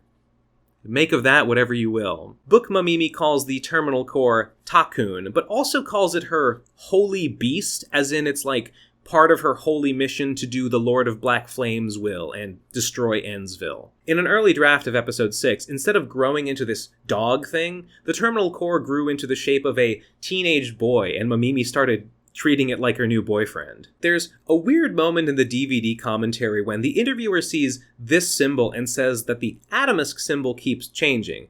Now, I think she's mistaken, and this symbol here is not Atomisk's symbol, it's the Medical Mechanica symbol, but Tsurumaki says, no, it's the same. Tsurumaki says the Atomisk symbol is the kanji for adult. I also found this blog post from one Joseph Petiti that says, yes, not only is it true that the Atomisk symbol is made of the symbols for big person, the Medical Mechanica symbol is similarly made of the symbols for small person. So in the Fully Click Noise interviews, the interviewer brings up Naota's absent mother and whether Haruko is a substitute mother figure to Naota. And Tsurumaki is like, no. Absolutely not. He says Naota's mother would have just been an extraneous character, so they just didn't give him one. Curiously though, although she's never mentioned at all in the anime, in both the early draft of episode 6 and in the novels, she is mentioned briefly. In the early draft, Kamon says his wife left for space, but he stayed behind to raise their sons on Earth. And in the novels, get this, Naota overhears Kamon talking to someone through Mew Mew and learns that his mother is with the Galaxy Space Police Brotherhood. This does happen during a vision of the future, but it comes from Atomisk and nothing about it seems unreliable. It's essentially a diegetic epilogue, so in the books at least, this seems to be true and canon. Speaking of Naota's mom, this kind of just never comes up in the show, but all other versions are clear that Naota's grandpa, whose name is Shigekuni by the way, is Naota's mom's dad, not Kamon's dad. This feels right to me in light of things like Shigekuni saying that he wishes Haruko killed Kamon when she ran him over. Also, their bakery is called Shigekuni Bakery, which I just never knew because I can't read the sign. There's actually a lot more Shigekuni in the book, largely because of how important baseball is to him. It says the reason that he hates Mamimi so much is because she could distract Tasku from baseball, and he was like jealous over where Tasku was giving his attention. In the last episode, Amurao tells us and Naota that Medical Mechanica's ultimate goal is the elimination of all thought by flattening out planets just like flattening out wrinkles on the brain. Tsurumaki in the director's commentary says that Medical Mechanica represents forces that would want to even out and equalize people, which would make more uneven people like Haruko impossible. Curiously, though, he also admits that he didn't design the shape of the Medical Mechanica factory with this idea of it as an iron meant to flatten out wrinkles. He just thought the shape of the iron looked cool and came up with the idea of it actually doing what irons do later. The novel has a whole lot more to say about the relationship between Haruko, Atomisk, and Medical Mechanica. Book Amurao tells us, through the narration, that the Galaxy Space Police Brotherhood are a force that fights for people's freedom to make their own choices across the galaxy, and that Medical Mechanica is a corporation that turns life itself into products, a practice that's against the laws of the universe. He says that Medical Mechanica attempted to create beings that would be perfect organ or tissue donors to service their most wealthy clients, but one such being created by these experiments escaped, a boy named Atomisk, who grew up and became the Pirate King and fought against Medical Mechanica's commercial empire. He says that despite sharing a common enemy, Atomisk eventually fought the Galactic Brotherhood too, and that Haruko managed to capture him and handcuff him, but while transporting him, he fell into the hands of Medical Mechanica, maybe because he sacrificed himself to protect Haruko, and the chain linking their handcuffs was broken. Again, this is Amurao's understanding, and we know Amurao is wrong about Atomisk in the anime, so he's probably at least somewhat off base here too, especially the details of Atomisk and his relationship to Haruko. In the early draft of episode 6 in the Fooly Cooly archives, Atomisk does not come out of Naota's head as a giant bird. In this version, Atomisk just is Kanti. Medical Mechanica permanently transformed him into a robot. In the novels, during the final fight when he merges with Kanti, Naota hears Atomisk's voice again, like he did when he first merged with Kanti and agreed to activate the N launcher. This time, Atomisk shows Naota a vision of how the future will go after the story ends. It's mostly similar to the epilogue of the anime, except for the thing about Naota hearing Kamon talk about his mom being with the Brotherhood that I mentioned earlier. This version also gives us the detail that rather than Naota getting into sports, in high school, Naota will start an easy listening club and learn to play Haruko's guitar. So Atomisk shows Naota this vision of the future and asks, is this acceptable? And Naota says yes, and then he emerges from Kanti glowing red, as in the anime. During her brief battle against Naota, the book describes Haruko basically psychically projecting an audible monologue about how the Galactic Brotherhood and Medical Mechanica both do bad things, but Medical Mechanica are weak of spirit and use their dedication to order and control as an excuse for their actions, while the Brotherhood believes in personal freedom and makes no excuses for anything it does. In the anime, when we finally see Atomisk's true form, he's this big bird. But in the novel, They don't exactly call him a bird, they call him a bird man. He has wings, which the book describes as black. But he also has arms, and on one of those arms is a bracelet just like the one Haruko wears, which does seem to confirm that at least the part about her cuffing him and the chain breaking is true, at least in the book. In the Fully Click interview, even though they're talking about the anime, not the book, Sadamoto still calls Adamusk a bird man. And Tsurumaki agrees and says his concept for Adamusk was something like an Egyptian god. Tsurumaki says the early concept for Haruko and Adamusk's backstory was in fact a lot like what Book Amurao thought. Haruko, officer of the Galactic Space Police Brotherhood, once captured Adamusk, the galactic criminal, and had him handcuffed to her, Light and L in Death Note style. While she had him handcuffed, the two of them had a forbidden cop and robber romance before Adamusk eventually broke the chain connecting them and escaped. But that connection is why the chain link on Haruko's cuff reacts to the presence of Adamusk and points the way to him. In the early draft of episode 6, Naota even has a vision of a smoothed-out planet and Haruko and Adamusk fighting against Medical Mechanica together. This early version of Adamusk is just described as a boy wielding a guitar. In the end, Tsurumaki decided that a simple romance backstory was too straightforward for a character like Haruko, so it was changed to how it plays out in the anime, and the book as well.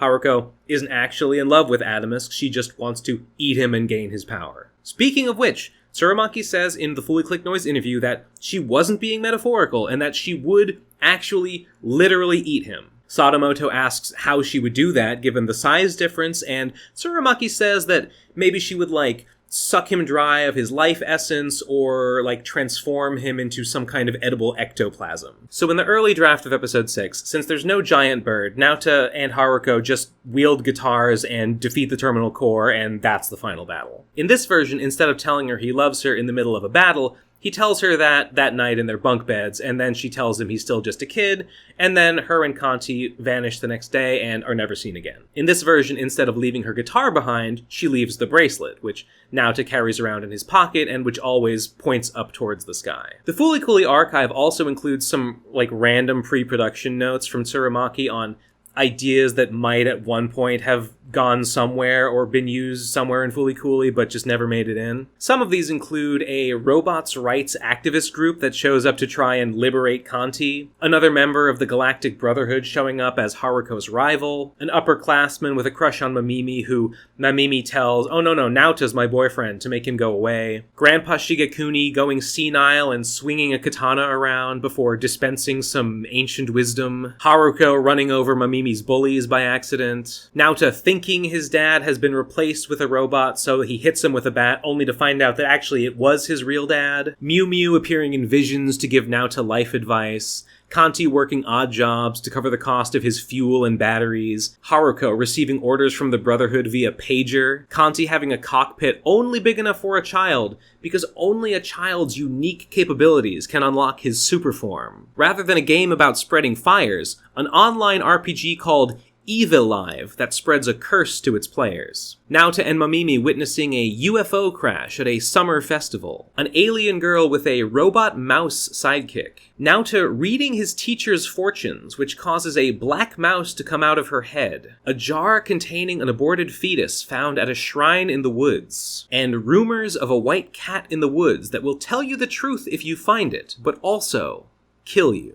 So, I mostly haven't talked about the manga so far because it's so different from the anime that it kind of feels like a completely different story, as opposed to the novels and the early drafts that are mostly communicating the same story just with a few differences. To be clear, I really like the manga, just as its own thing.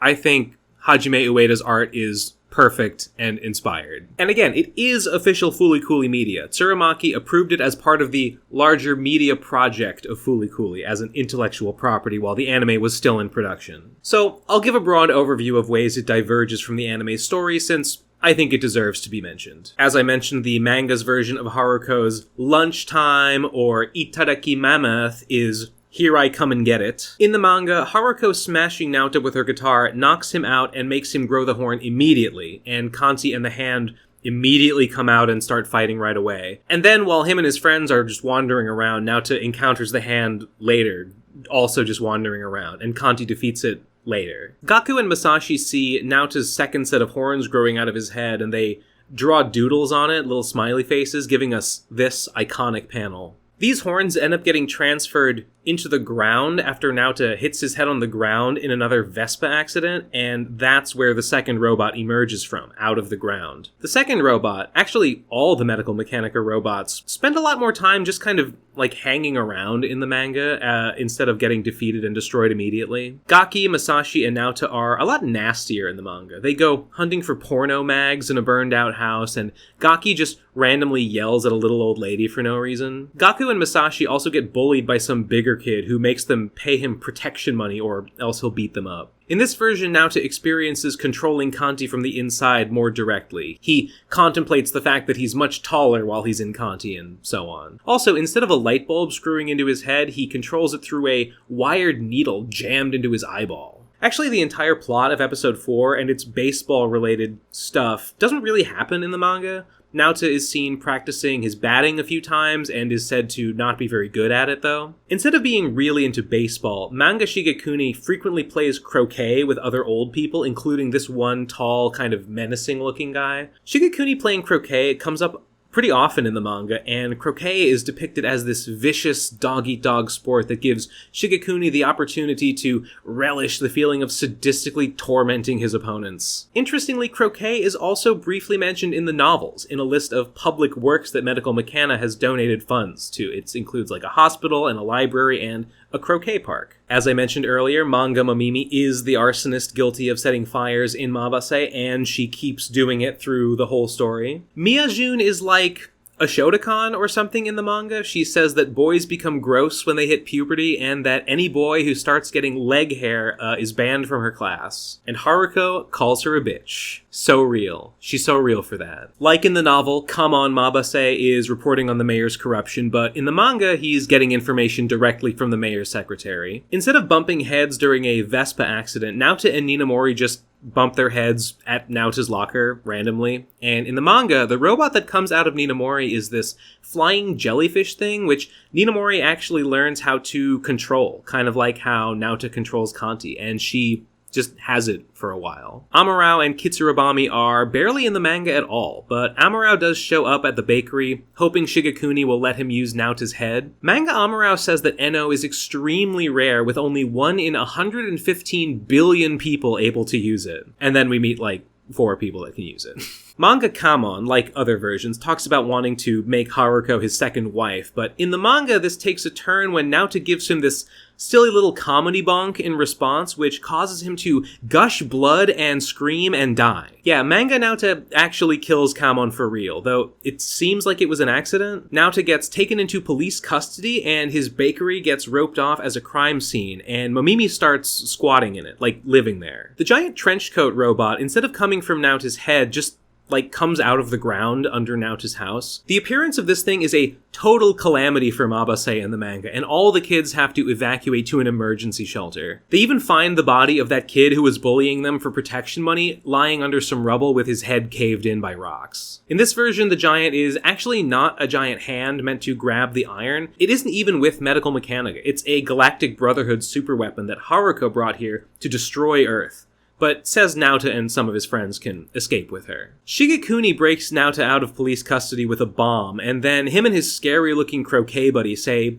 it's fine that Naota killed Kamon, and go on Haruko's orders into the Medical Mechanica factory and suicide bomb it. Tragically, Mew Mew follows them and dies in the blast. So this version of Haruko tries to order Kanti to kill Naota, but he won't. This time, when Naota merges with Kanti, he's somehow able to control the giant trenchcoat robot as well. I'm not really sure why, but a thing shoots down from space, and Naota uses the giant to bat the thing into the Medical Mechanica factory. Then he pilots the giant up into space to destroy the orbital pitching machine that launched whatever the thing was. And now the giant reveals that under his coat is actually a giant Kanti, or maybe he wasn't that before, but now that Naota and Kanti are in control, he's transforming into this shape? I think what's happening is Naota is inside Kanti, controlling him, and then Kanti is inside of the giant controlling it, like nesting dolls, kind of like the smaller mechs piloting bigger mechs in the latter part of Gurren Lagann. So the giant crumbles as it re-enters the Earth's atmosphere and falls back to Mabase.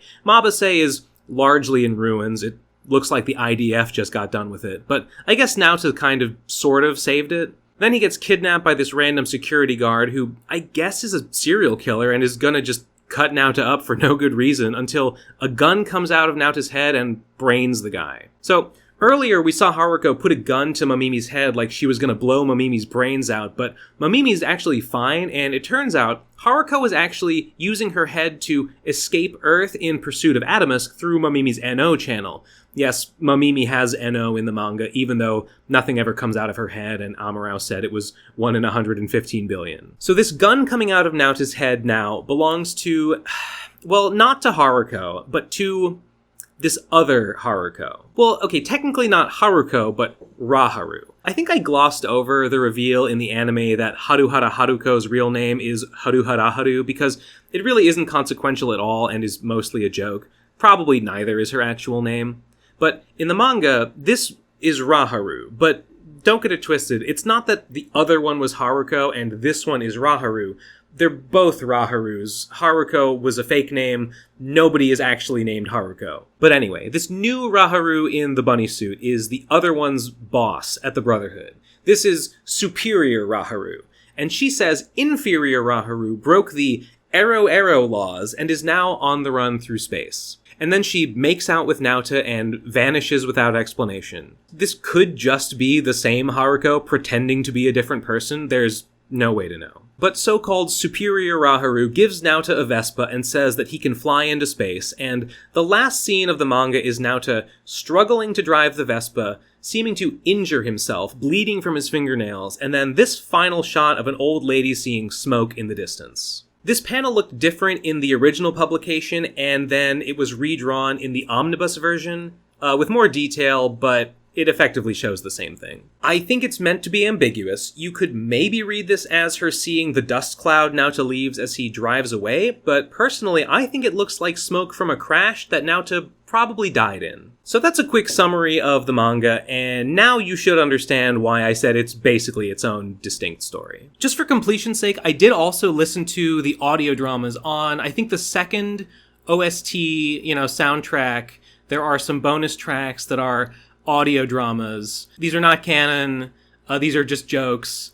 A couple of them are about, Naota trying to fuck girls, later when he's in college that, are very similar to Haruko and Mamimi. One of them's not even about the Fooly characters, it's about the voice actors. It's really funny. I think it's the voice actress for Haruko, just, talking mad shit about Kamon's voice actor to a taxi driver and telling him he's a creepy pervert. I do really like the one where Amurao just won't stop getting attacked by wild dogs. That one really goes places. I recommend that one, but they're not canon. They don't really count.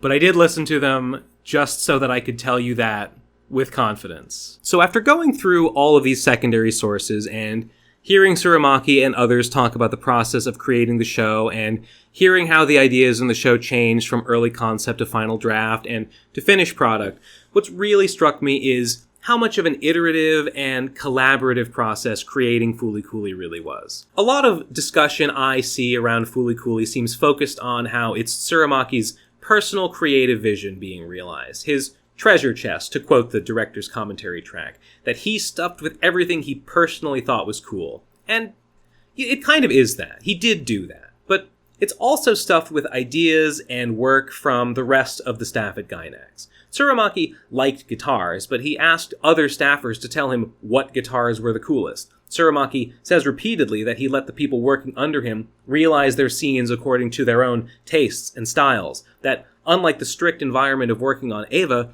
artists working on Fooly Cooly were afforded freedom to experiment. Hearing Tsurumaki talk with Sadamoto about how the characters' personalities developed, it's abundantly clear that none of these characters sprang fully formed out of Tsurumaki's head. They all went through an iterative process of adapting them to fit the story and bouncing ideas around between himself and others to arrive at what they eventually became. Tsurumaki came up with a good concept for a story, but a lot of the details, a lot of the ideas, came out of the design process, which is a collaborative effort. And while Tsurumaki certainly did a lot of the work himself, he's credited not just as director but as storyboarder and key animator too, he delegated a lot of the creative work to others, people like Sadamoto and Imaishi and Ogura and Ohiro and Ueda. just to name a few. Tsurumaki did make a great call in choosing The Pillow's existing discography as the show's soundtrack, but, the Pillows had to come up with and make that music for him to be inspired enough by it to put it in the show. I guess what I'm saying is that Tsurumaki did obviously do a great job coming up with the concept for and then directing the project that became Fooly Cooly. But he did so with a lot of help from an insanely talented team of people. I think one of the key virtues that Tsurumaki demonstrated in directing Fooly Cooly was letting his team, letting the talent under him utilize their talents effectively, make their own creative choices that would improve the final product. So it's an overstatement to say that the final product that is Fooly Cooly is entirely Tsurumaki's personal creative vision.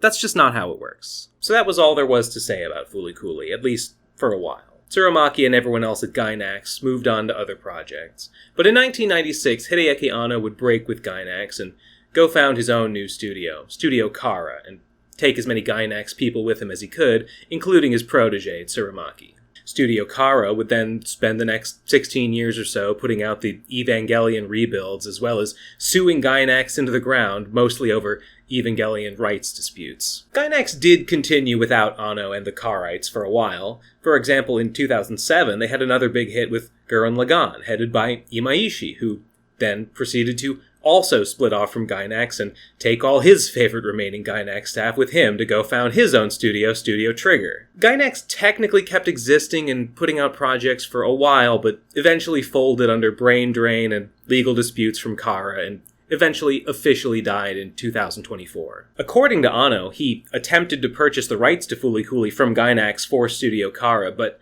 Gainax sold it to the show's other co-producing company, Production IG, sometime around 2015 instead, who shortly thereafter were approached by Adult Swim, of all people. Fooly Cooly had been a hit for them in America, so they were offering IG funding to produce sequels in exchange for perpetual rights to air them on their block. IG agreed. Also, this other animation studio called Toho was involved, no relation. All the details aren't public, but that's the gist of it. So, Production IG, who owned the rights, but which employed 0 of the head creative staff that worked on the original show, agreed to make 2 more 6-episode miniseries, Fooly Cooly Progressive and Fooly Cooly Alternative. They did manage to work out a deal with the Pillows to use new music of theirs, and even technically got Tsurumaki to help out in some capacity. He's credited as supervision on both of the seasons. Imagine being employed at Production IG in 2016, and your boss comes into your cubicle and says, "Hey, remember Fooly Cooly? No?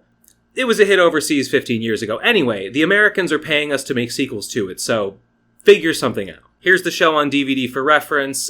We got the director to agree to answer 1 email a week if you want his advice. Good luck." What would you do in that situation?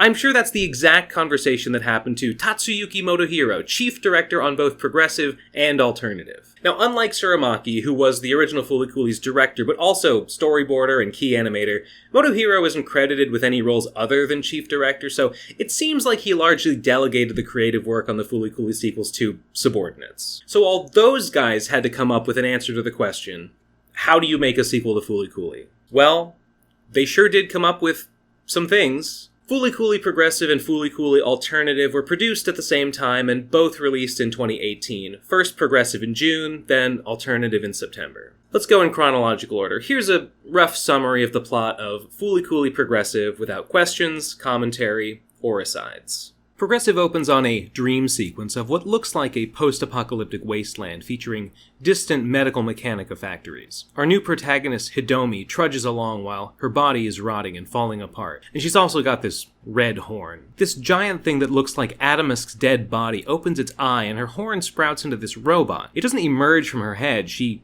is the robot now. It's replaced her body. It flashes the symbol of Adamusk before launching an attack on the medical mechanica irons, then Hidomi wakes up. Hidomi's town looks similar to Mabase, but it's actually a new town called Ozu. Also, they use smartphones now instead of flip phones, and there's a bunch of old derelict medical mechanica plants just sitting around. It's the future now, maybe 20 plus years at least after the original show. Progressive is easy to place on the timeline, unlike some of the other sequels, but I get ahead of myself. Hidomi's thing is that she shuts out the world and doesn't care about anything, or pretends not to anyway. Later in the episode, she thinks to herself that she doesn't want to do or be anything. All that exists is zero, she says. She keeps her headphones on at all times and barely reacts to anything. Her mother calls it a tsundere personality, saying that it's a thing she's doing. Nevertheless, she calls her mom Mommy. Mirroring Naota and Haruko, Hidomi is being stalked by Jinyu, an unusual-looking woman with a Fender Jazzmaster guitar and a Chevy Bel Air convertible. Jinyu is immediately reminiscent of Haruko, but instead of being wacky and bombastic, she's cool and stoic. She wears weird sunglasses and smokes cigarettes. Mirroring Naota and Haruko, again, Jinyu crashes her car into Hidomi while she's about to have a tough conversation about a missing family member. In this case, Hidomi's absent father. Hidomi seemed to be about to flip out, and her headphones were starting to turn red when Jinyu runs over her and then apologizes for not killing her. Then Jinyu says, "A little bit more," and she would have overflowed. I said I wouldn't editorialize during this part. Put a pin in it. Let's continue. Jinyu says Hidomi's headphones aren't normal headphones, and Hidomi says they were a gift. Jinyu says blocking out the world will make her body rot away. Hidomi blushes and seems to actually like that idea a lot. Episode 1 of Progressive continues mirroring beats from the original show. Jinyu becomes a waitress at Hidomi's family cafe, just like Haruko became a housekeeper in Naota's bakery. Hidomi's classmate Ide wears a band-aid on his forehead and says he's been doing perverted things. Doing perverted things with their teacher, he says, which is alarming, until it turns out that their teacher is actually Haruko in disguise. Wait, that doesn't make it any better. So yes, this teacher, actually Haruko, makes her students watch pornography in class and has been sleeping over at Ide's house, and I think this is all in order to find kids with heads that work with NO. At least no other motivation is given. Mirroring episode 1 of the original show even more, there's a fight on a suspension bridge with a robot that we're told came out of Ide's head. During the fight, Hidomi sees Ide injured, and she thinks of her dream about her body rotting, which makes her head glow and her headphones turn red, and after Jinyu defeats the robot, Hidomi now has the red horn from her dream growing out of her head. This is when Haruko reveals that she's been their teacher all along, which is, unless I'm missing something, none of these kids would know who Haruko is. The entire class stands up and claps and cheers while protagonists Hidomi and Ide look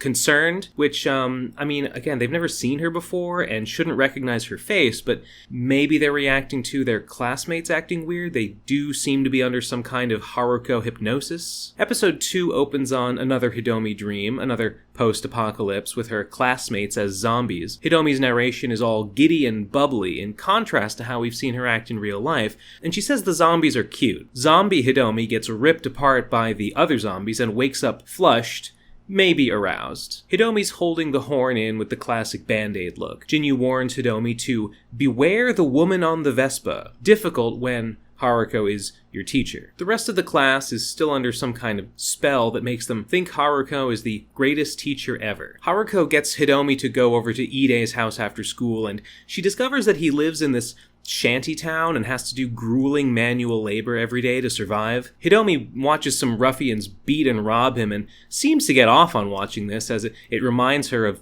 seeing him as a zombie in her dream. In his house, Ide asks Hidomi on a date. He's got these tickets to some kind of fine art exhibit which is called Megadeth, and Hidomi says yes. Haruko shows up, seemingly to try to get Hidomi and Ide to hook up even more, I'm guessing for NO-related reasons. Then Jinyu shows up saying she's finally found Haruko, and the two of them fight. Haruko pulls actually not a new robot, the same robot from before, which had been pacified and was working as a crossing guard, out of Ide's head to fight Jinyu again. Jinyu tells Haruko that the two of them are one, and that Haruko can't reach him without her.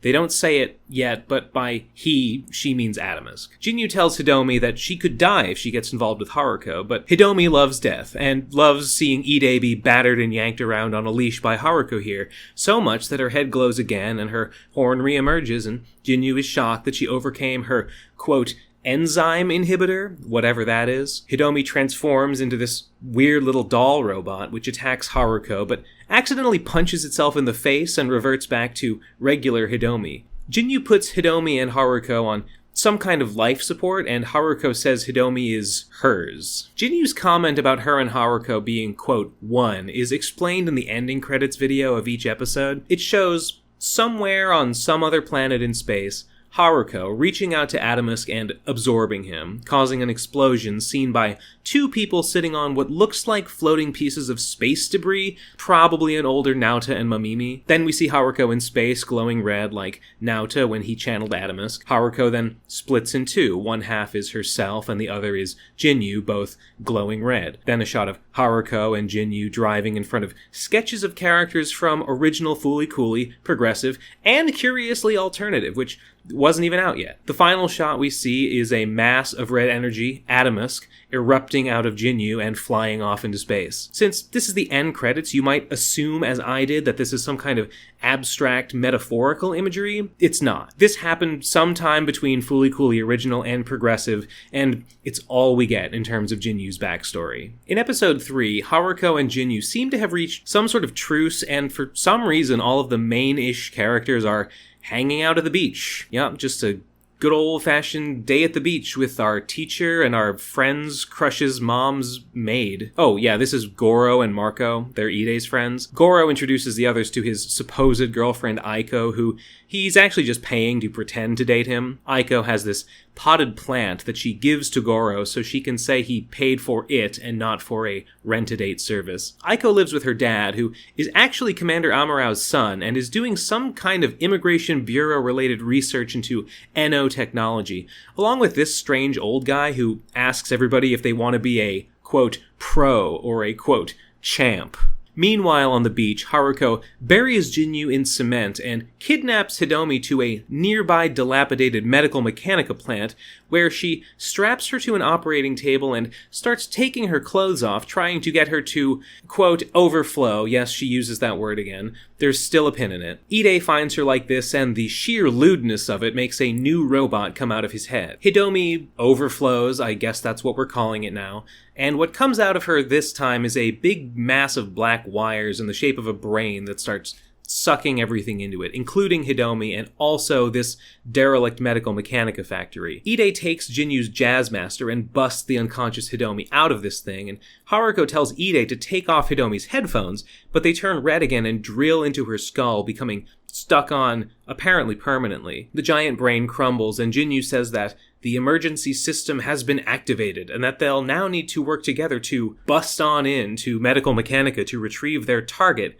Adamusk, who apparently Medical Mechanica has taken captive again. Episode 4. Since the headphones drilled into her head, Hidomi is suddenly all bubbly and cheerful, like how she is in her dreams. She flails and glomps around like a manic pixie dream girl monkey taco lol random XD. Aiko's dad, his name's Maserao by the way, has Kanti's body crucified in their lab, and it seems like they're studying him to reverse engineer medical mechanica technology. Jinyu and Haruko need to disable Hidomi's headphones, which I guess are the emergency system, to attack medical mechanica, and they recruit Ide, who also wants to disable them, to turn Hidomi back to normal. Aiko's potted plant, which, by the way, she took from Masarao's NO research lab, it does NO stuff, and it activates Ide's NO in reverse and sends Haruko and Jinyu through his head and into the interior of the medical mechanica plant. Inside, they argue about Adamusk. Haruko wants to free Adamusk from medical mechanica so that she can capture him for herself, whereas Jinyu actually wants him to be free. Haruko decides to kill and eat Jinyu over this difference of opinion. In the ensuing battle, they smash whatever this thing is, and Hidomi suddenly goes back to normal. There's a super fast shot of Adamusk breaking the chain that connected him to her bracelet, then another quick shot of a glowing blue Jinyu sprouting out of Haruko's back, and then Adamusk emerging from her head exactly the way it did in episode 6 of the original show, and then Haruko and Jinyu, glowing red and blue respectively, come out and have an aerial battle that looks, well, not exactly, but kind of like the one between Naota and Haruko in Fooly Climax. During this battle, the medical mechanica factory gets tilted up onto its end. Haruko wins the fight because Jinyu left herself open to attack by saving Hidomi and Ide, and Haruko turns into this thing and makes good on her promise to eat Jinyu. Haruko's hair was orange and her eyes were yellow before, but after eating Jinyu, her hair is pink and her eyes are red. She also starts wearing Jinyu's glasses, which she called stupid earlier. Episode 5 starts with another Hidomi post-apocalypse dream sequence.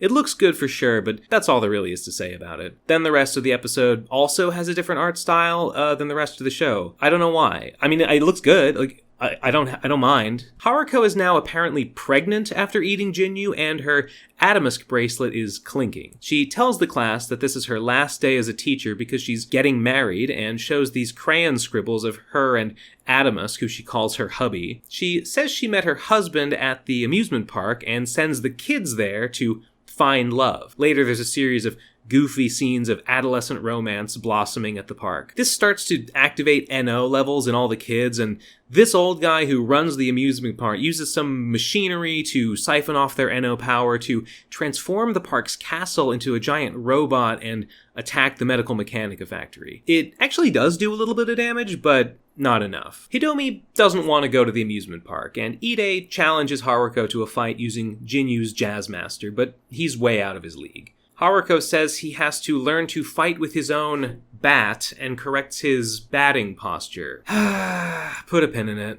Anyway, Hidomi walks in on the aftermath of Ide losing and sees Haruko on top of him, and this makes her overflow again. And this time her head sucks up Ide and leaves a ghastly black puddle of goo behind in his wake, along with these two little subwoofers, I think, which he, can talk to her through? He says he's thirsty. In Progressive's attempt at a Fooly Cooly style manga scene, Hidomi thinks about her mom, who told her she wants to stop waiting for her dad to come home and close their cafe. Meanwhile, she tries to rehydrate the black blob left by Ide, and it inflates and floats away, all the way up into space, where it's picked up by an Immigration Bureau satellite. This old lady feeds it to Kanti, who is here because Masaru dropped him off at a Bureau orbital elevator in pieces, and now his head is attached to a robot dog body for some reason. The next time we see Hidomi, she looks like this. She seems to be part robot and can squirt out those subwoofer cubes as a means of attack, which she does at Haruko and tells her to give Ide back. They have a little bit of a fight. Haruko doesn't glow red or anything, and then at the very end the sky turns red and Haruko says Adamusk has arrived. From where? Why? Who can say? Episode 6 starts with Haruko encouraging Hidomi to fight her more, and she siphons off NO power from Hidomi and from the amusement park and from the medical mechanica factory to form this giant bird cage to trap Adamusk. But it's not big enough, unclear why she thought it would be. Hidomi and Haruko get sucked into Adamusk's NO head portal and end up in a white bombed out ruin that looks remarkably like Hidomi's dream from episode 1. I think it's like another dimension. The Bureau satellite, the old lady, and Kanti all must have also got sucked into Adamusk's NO portal because they're all here too. Haruko lost her guitar, which she's calling a bat still. I didn't mention that this whole time she's had the Gibson EB0 that she got in Fooly Climax, but now she lost it, and now it's floating in this red energy bubble, and the old lady says maybe Adamusk came here to get it back, but her old blue Rickenbacker is here somehow also, so she gets that instead. The medical mechanica plant starts raining this sticky mochi apparently meant to capture Adamusk. The mochi traps everyone in Ozu, including Masaru, who tells Aiko that she was meant to be their last hope, but he can't bring himself to use her for whatever she was supposed to do. He knows she's been stashing money from her rent-a-girlfriend service in a ceramic jack-o'-lantern to, quote, buy her freedom, but he says she's free now and to run away. Aiko retrieves the potted plant she gave Goro, and it makes a big plant sprout out of her head, which starts a video call through Kanti's head, which Hidomi's mom can now use to have a character conflict resolving heart-to-heart with her daughter about Hidomi's dad and how they can keep running the cafe even if he's never coming back. Hidomi says she's going to take the headphones off and use her power somehow. Kanti tries to take them off for her, and he can't for some reason, even though the drill's retracted. I don't think they're attached anymore, but he can't get them off, so he smashes them with his robot fingers, and that also works. Hidomi surges with NO and transforms into the robot from her episode 1 dream sequence, the one that looks like a more advanced feminine Kanti, kind of. And they literally just reuse the animations, the same exact sequence, except this time she's got a guitar. She's got a pink guitar, which the wiki informs me is called a BC Rich Bitch, which... cool. There's a brief fight with some robots, and then Haruko and Robot Hidomi fly out through a wormhole to return to Earth. Kanti has to selflessly stay behind and hold the portal open for them to escape this parallel dimension. And for some reason, Haruko is like, no, Kanti, like as if she... As if she gives a fuck about Conti. But she's like, no, Conti, we can't leave Conti. But they leave him. But then in the next scene, he's also got out somehow too. He's back too. It's fine. It's fine. Same for the old lady. She's also mysteriously saved. Haruko smashes open Robot Hidomi's face and regular Hidomi climbs out. Conti is red again, but he's not just channeling Adamusk. He's also channeling Ide, like he's channeling both of them at the same time, so Haruko and Hidomi race to try to kiss him first, so each one can kiss their man before the other one. And they do it at the same time, but I guess Haruko wins because she starts glowing red again. She's channeling Adamusk, but then just like in the ending, we saw she couldn't contain it and split into two. This time, she can't contain it. She barfs up a big puddle of Adamusk energy, and it congeals into this red anti-spiral looking thing. Haruko attacks it and is like crying, like, why won't you be mine? And then it hugs her, and then the bird, and then the bird form of Adamusk, the giant bird, explodes out of its head, and it flies off into space, leaving Jinyu behind. Jinyu is hugging her, so I guess the red figure that she barfed out was Jinyu channeling Adamusk. And now that Jinyu has been barfed out, Haruko's hair is orange again, and her eyes are yellow again. And also Conti turns blue again, and he too barfs up a big puddle. He barfs up a big black puddle of goo that congeals into Ide. Ide is saved. Aiko does something with the potted plant again and transforms into a tree that grows over the Medical Mechanica factory, which apparently disables it. This being done, Aiko then sprouts out of a bud that grows out of this giant tree, and she's fine. And this old man, the one who's in charge of the theme park, he says, I'm not editorializing here, this is his actual dialogue. He says that none of this was for any particular reason, and even Adamusk probably also didn't come here for any particular reason. Haruko leaves on her Vespa to chase Adamusk exactly like she did at the end of the original show. We see this recycled animation of Jinyu driving somewhere. The mochi dissolves. Everybody survives. The town's reduced to rubble, but Hidomi's mom's cafe is still running, and Conti works there now instead of Jinyu. Hidomi's narration says she still doesn't want anything out of life, but that her and Ide are in love, and that's cool. And they visit that art exhibit called Megadeth that he had the tickets for. The end. Okay, so that's what they went with. That's fully coolly progressive. Okay, sure. So if the theme of the original Fooly Cooley is maturity, then the theme of progressive would be... Okay. Hidomi says she wants nothing in life, but she does want one thing. She wants her dad to come home.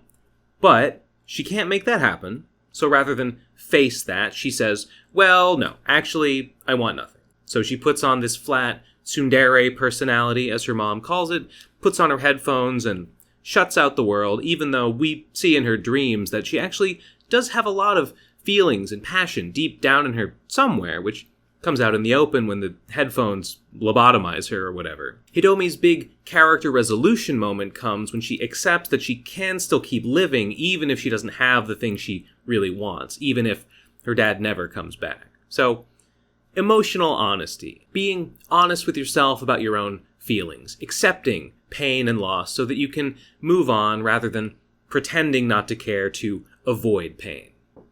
Sure. That's a theme. That's a real theme. It's only in like 5 scenes, but I mean it's not there. All right, let's stay positive. There are actually a couple of things I do like about progressive. The first thing I like, Hidomi. In general, I think her design is cute and it's evocative. Her most notable design feature, the headphones, actually tells us something, informs her personality, who she is as a character. I think her flat outward affect, contrasting her kind of deranged, hyperactive inner self that only comes out in her dreams, is portrayed really well. I think they really nailed that angle of her character. And I think they successfully walked a pretty narrow tightrope of not dwelling too much on, but also making it unavoidably clear that Hidomi is sexually aroused by thoughts of gore and death up to and including her own. That's a pretty potentially alienating trait to give your protagonist, but, you know, for my money, it makes Hidomi really memorable. The thing I like the most about Progressive would have to be the music. I have heard some express the opinion that the Pillow's musical offerings in the Fooly Cooly sequels are not up to the standards set by the original show's soundtrack, but for my money, tracks like Spiky Seeds, My Foot, Third Eye, and Thank You My Twilight, I think I like them about as much as I like Hybrid Rainbow, Crazy Sunshine, Ride on Shooting Star, or Little Busters, which is wild because these new ones don't even benefit from being attached to a good show. You know what? I'll say it.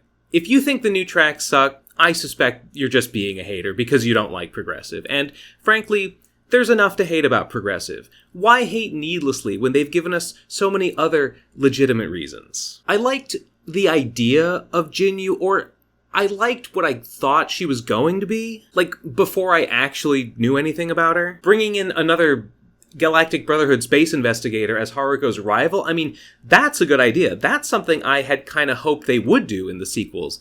It was even in Tsurumaki's pre-production notes as a possible thread that just never made it into the show. Actually, before I'd seen any of the sequels, I thought it might be interesting if they didn't even have Haruko in them at all. I know she's like the flagship character of Fooly Cooly, but like, you could tell a similar kind of story with some other alien who shows up and throws some kid's life into chaos. So when I saw Jinyu, I thought, maybe that's what she was going to do. Maybe she was going to be like a different Haruko-type character. And I was kind of disappointed when I realized, no, not only is Haruko still here and very much the focus of Progressive, but also this new character that seemed like Haruko's rival, well, she kind of is that, but she also just, like, also is Haruko. Like, they're both Haruko.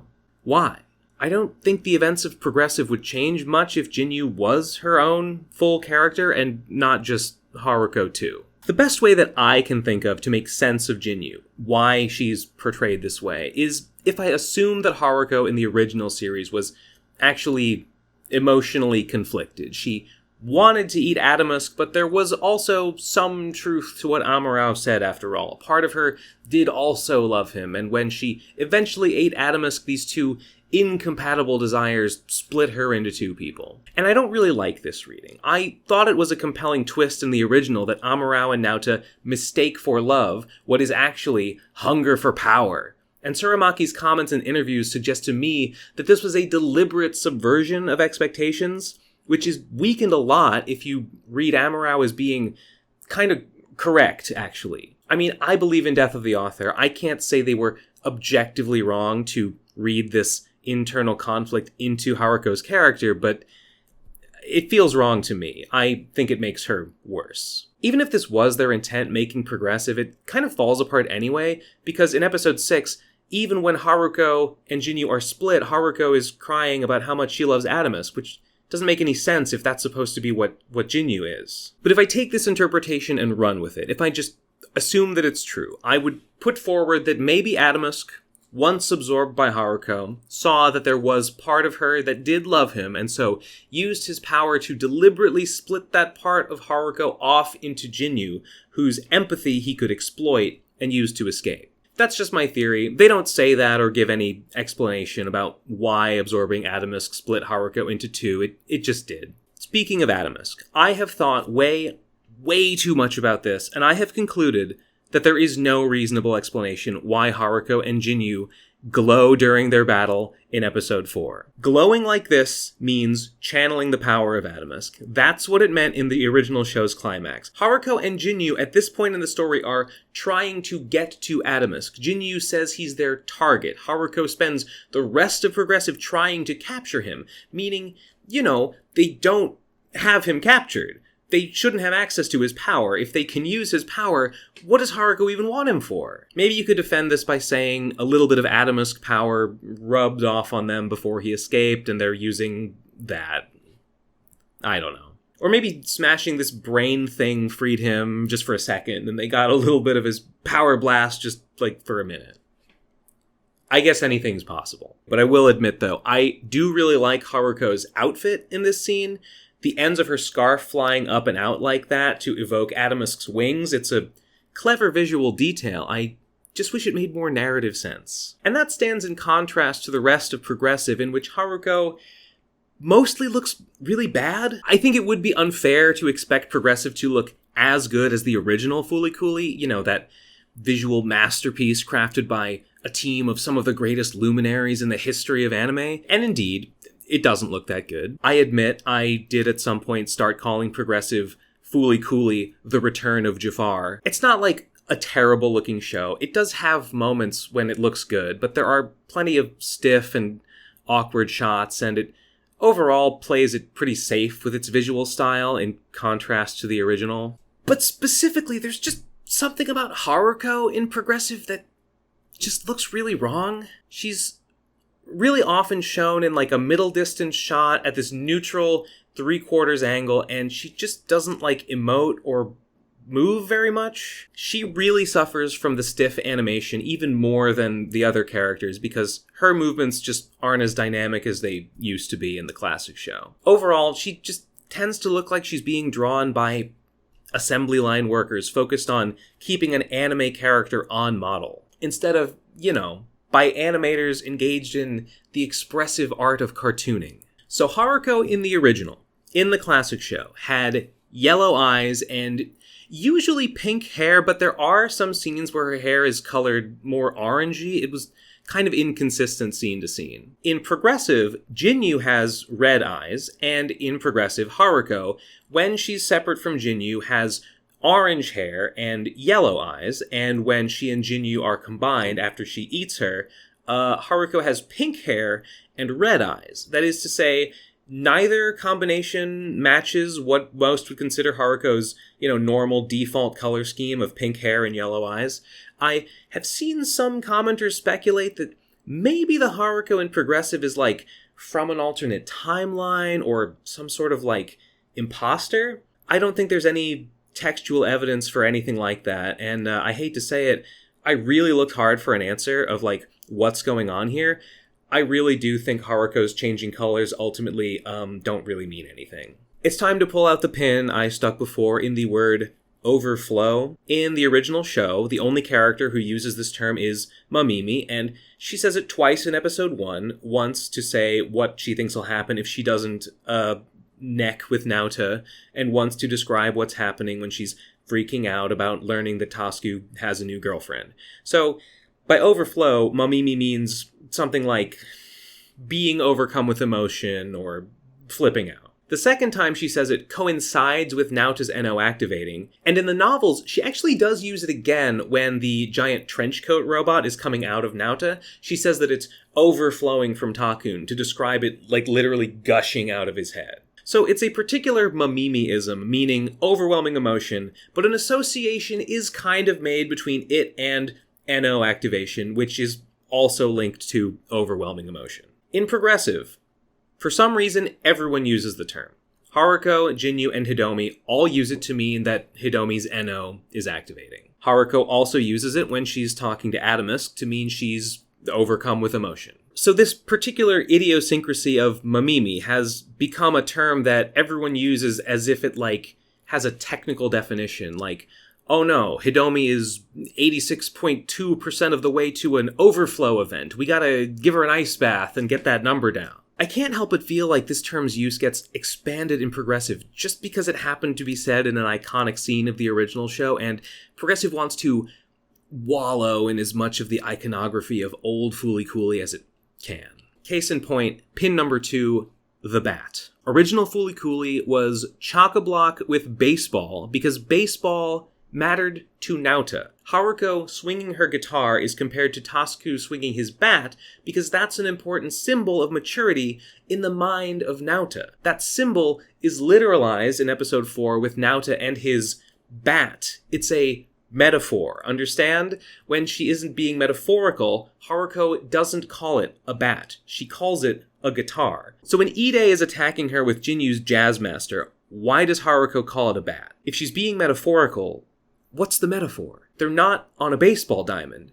They're in a swimming pool. Ide doesn't play baseball. Nobody in Progressive cares about baseball. Nobody mentions baseball except Haruko, who now routinely calls guitars bats, and one time she says she got a home run on Ide when she hits a robot out of him.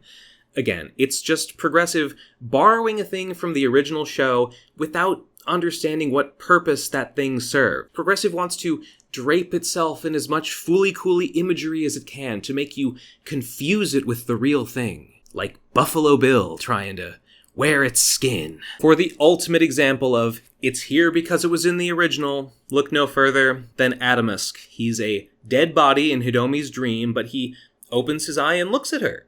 Seems significant, but it's not. Haruko did catch him, but he escaped again, so she's back to chasing him again. No real status quo change there, other than Jinyu exists now. He's maybe a prisoner of Medical Mechanica again, unclear. Maybe they free him, unclear. They maybe use his power for a minute, somehow.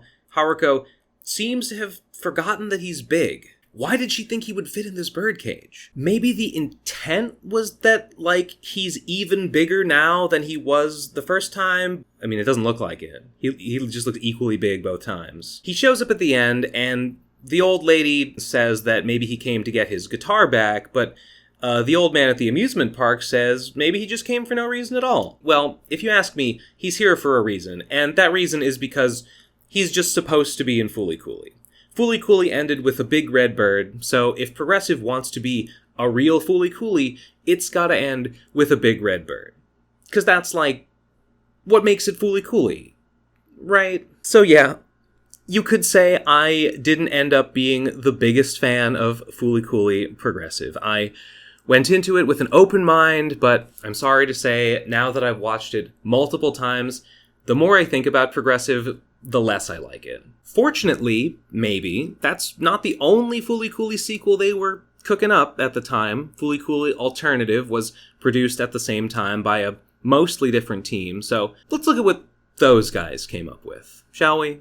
Fooly Cooly Alternative starts with our protagonist Kana monologuing as she walks to school and watches a rocket launch into the sky towards an orangey-looking star. We also see her friends Mosan, Hijiri, and pets. They live in a town we haven't seen before called Tsugane, and they're about to graduate high school. They use smartphones, so this might be the future. Put a pin in it. There's a blink-and-you'll-miss-it shot of Haruko laughing in a rocky desert. At her part-time job at this soba shop where a yellow Vespa is parked, Kana sees a news report about the Prime Minister announcing a ban on space travel. This middle-aged guy grumbles that only rich people can afford to leave Earth anyway. Haruko enters the shop and seems to take an interest in Kana's head. The old guy knows Haruko, and she even salutes him and calls him Sir. He asks if she's hunting the NO again, and says she won't be able to stop them no matter what, but she says she'll try anyway. After work, Kana and the others hang out at what they call the Commu Center. Kana stares at this Jenga block that says Never Knows Best in the exact same handwriting as Mamimi's cigarettes. Put a pin in it, I guess? Apparently inspired by talk of space travel in the news, the girls decide all of a sudden to build a big elaborate bottle rocket, which they do in a montage. As they're finishing it, a giant red pin falls from space, destroying the Commu Center and the rocket. Then it shoots out some kind of energy that turns this statue of a construction worker? Is this like a Japanese cultural reference that I don't get? This is Ben from the future. Yes, actually, it is a Japanese cultural reference that I simply was unfamiliar with. I learn about it later, and I'll tell you about it when I get to it. So stay tuned for that. Anyway, it turns into this big mouth robot. Haruko shows up and introduces herself as a space investigator from the Brotherhood Galactic Police. The girls call her Pink Hair. Lacking a guitar, she just kicks Kana in the head, making Kana sprout a flower, which Haruko pulls out to obtain a hitherto unseen guitar, a 1967 model Mustang, and defeats the robot. The girls decide to rebuild their bottle rocket, and this time they manage to successfully launch it, more or less, while 3 real rockets take off for space from a nearby island. Episode 2 is about Kana's friend Hijiri. In a nutshell, she's the pretty one who's done some small-time modeling for a local zine. She's also precocious in the sense that she's dating a college boy. Kana thinks she's just the coolest. Long story short, Hijiri's boyfriend dumps her for Haruko of all people, and Hijiri pretends it doesn't hurt her feelings. Kana gets even more upset about it than Hijiri, and this activates Kana's NO. What comes out isn't a robot, but Haruko's kebab truck. Did I mention Hijiri's boyfriend met Haruko while she was selling kebabs from a truck? Also, that same energy that turned that construction worker statue into the mouth robot, it turns the boyfriend's car into a transformer, basically, and Haruko beats it. Episode 3 highlights another of Kana's friends, Mo-san. She's the fat one who's always eating, but also she dreams of being a fashion designer and secretly works as a construction worker to pay for design college. Mo-san overworks herself, and Haruko once again dresses up as a nurse, although in a new outfit this time, and molests our protagonists. Kana gets the other girls to help do Mo-san's work for her while she's recovering, but Mo-san gets angry at the charity. There's more of those pins that destroyed the commu center around now, and Kana kicks one, and a useless little robot comes out of her head, which Haruko calls a loser and kills. Then Haruko, raps to cheer Kana up. Mo-san eventually calms down and accepts Kana and the others' help, preparing for a big fashion show contest. Mo-san doesn't win, but Haruko struts on stage in one of Mo-san's designs anyway before getting chased off by security guards. Mo-san says she'll keep trying. Episode 4 is mostly about Kana and her crush on the school basketball team's manager, Sasaki. Haruko somehow becomes the basketball team coach and does more sexual harassment on Sasaki, which makes Kana jealous, and she runs off as her NO starts activating. Kana is about to confess her feelings to Sasaki when they get interrupted by this nose robot, which kind of eats Sasaki, sort of like Kanti would eat Naota, and morphs into a bigger, more ballin' version, which Haruko defeats in an epic 1v1 basketball battle. In the end, Kana decides she's not ready to date yet, and tells Sasaki, never mind. She says she wants things to stay as they are forever. Dramatic irony, Medical Mechanica now reveals itself at last. A viewer who's seen the original Fooly Cooly would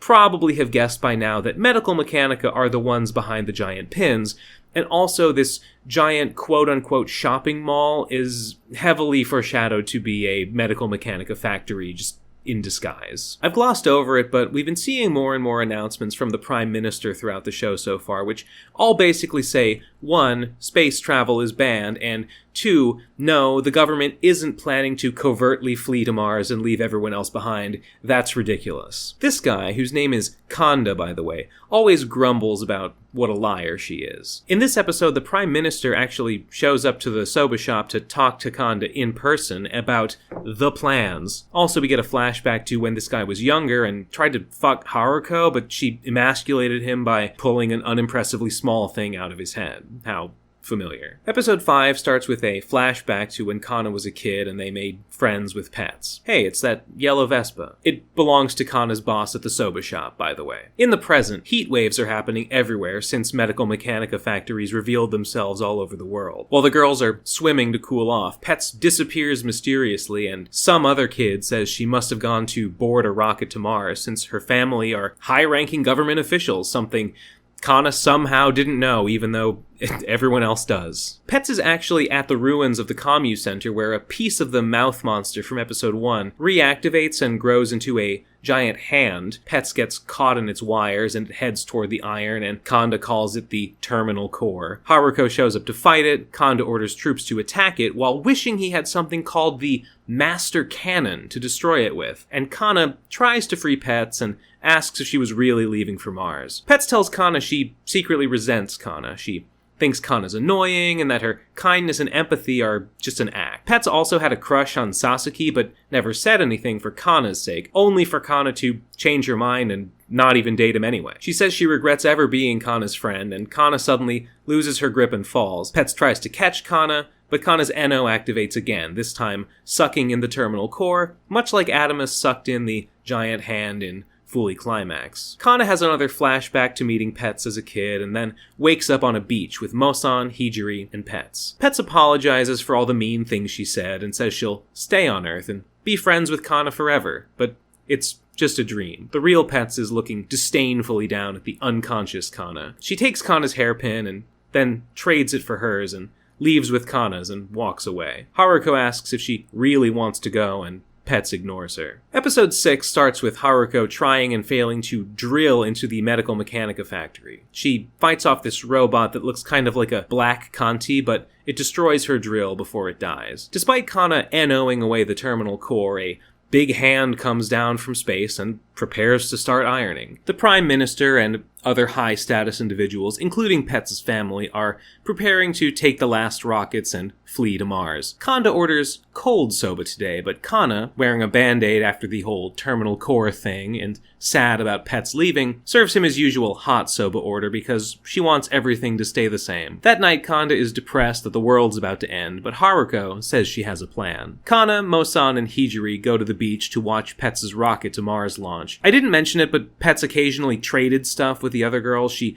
traded pens with Hijiri and handkerchiefs with Mosan, and then finally hairpins with Kana while Kana was unconscious, so the girls wave their traded items to wave goodbye. Haruko shows up on the yellow Vespa, which she's now stolen from Kana's boss, fulfilling the ancient prophecies. Kanda and Haruko say only Kana's Eno can save them, so as a bunch more black Contis show up, Kana gets on a car and gives a speech about love and character growth. She pulls the band-aids off and her hair starts glowing orange and the Atomisk symbol appears on her head, but no one seems to recognize it as such. Kanda calls this the exotic reaction. Kana says that Pets was right about her and that she only acts kind so that she'll be liked. A big wormhole appears in the sky, which Kanda calls the naked focal point, that seems to bypass the space between Earth and Mars, and things start to float again like they did before when she sucked up the terminal core. Kana yells that she wants to say goodbye to Pets and misses her, but says she likes it here, so she'll stay. Finally, she yells that she loves Pets, and a vision of Pets turns as if she heard. Then there's a huge blast that engulfs everyone, and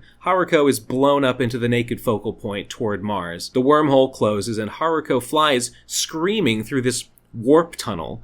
At one point, we see two reflected images of Haruko. At another point, we see the Vespa, and images of the original Fooly Cooly flash in their silhouettes. The camera flies into Haruko's eye and comes to a stop in regular space again, and we see this blue planet. The ending credits roll over a scene that looks much like the one at the start of episode 1, but with a couple of differences. The first time Kana wore her clover hairpin, now she wears Pets' ribbon. She originally described the sky's light as orange, now she describes it as pink. And indeed, the sky is colored pink this time. The first time showed all three of Kana's friends. This time, we notably don't see Pets. This time, when we see Haruko, she's not laughing on a rock, she's standing with the Vespa on what is certainly Mars, looking at a city under a glass dome. Finally, rather than rockets taking off toward Mars, the planet we saw after Haruko fell through the wormhole is instead looming hugely in the pink sky.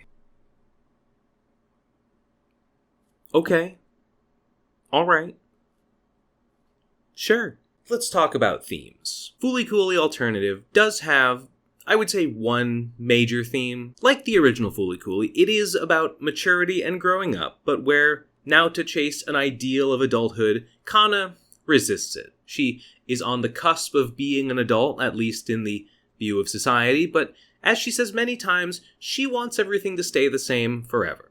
She likes Sasaki, but doesn't want to date him because that's a change she doesn't feel ready for. Of course, change comes no matter how hard you try and resist it. Even by trying to avoid change by not dating Sasaki, she brings change anyway by angering Pets. Pets' betrayal doesn't budge Kana on her core beliefs. She still wants the four of them to be friends forever, but precipitates a crisis in Kana that causes, well, something, and I'll circle back to what I think actually happens at the end of Alternative. We're not ready for that discussion just yet. Let's look at the first pin we stuck in Alternative. When does Alternative happen? Progressive was unambiguously set after the original. They had smartphones in Progressive, and they have smartphones in Alternative, so Alternative is also in the future, because they had flip phones in the original.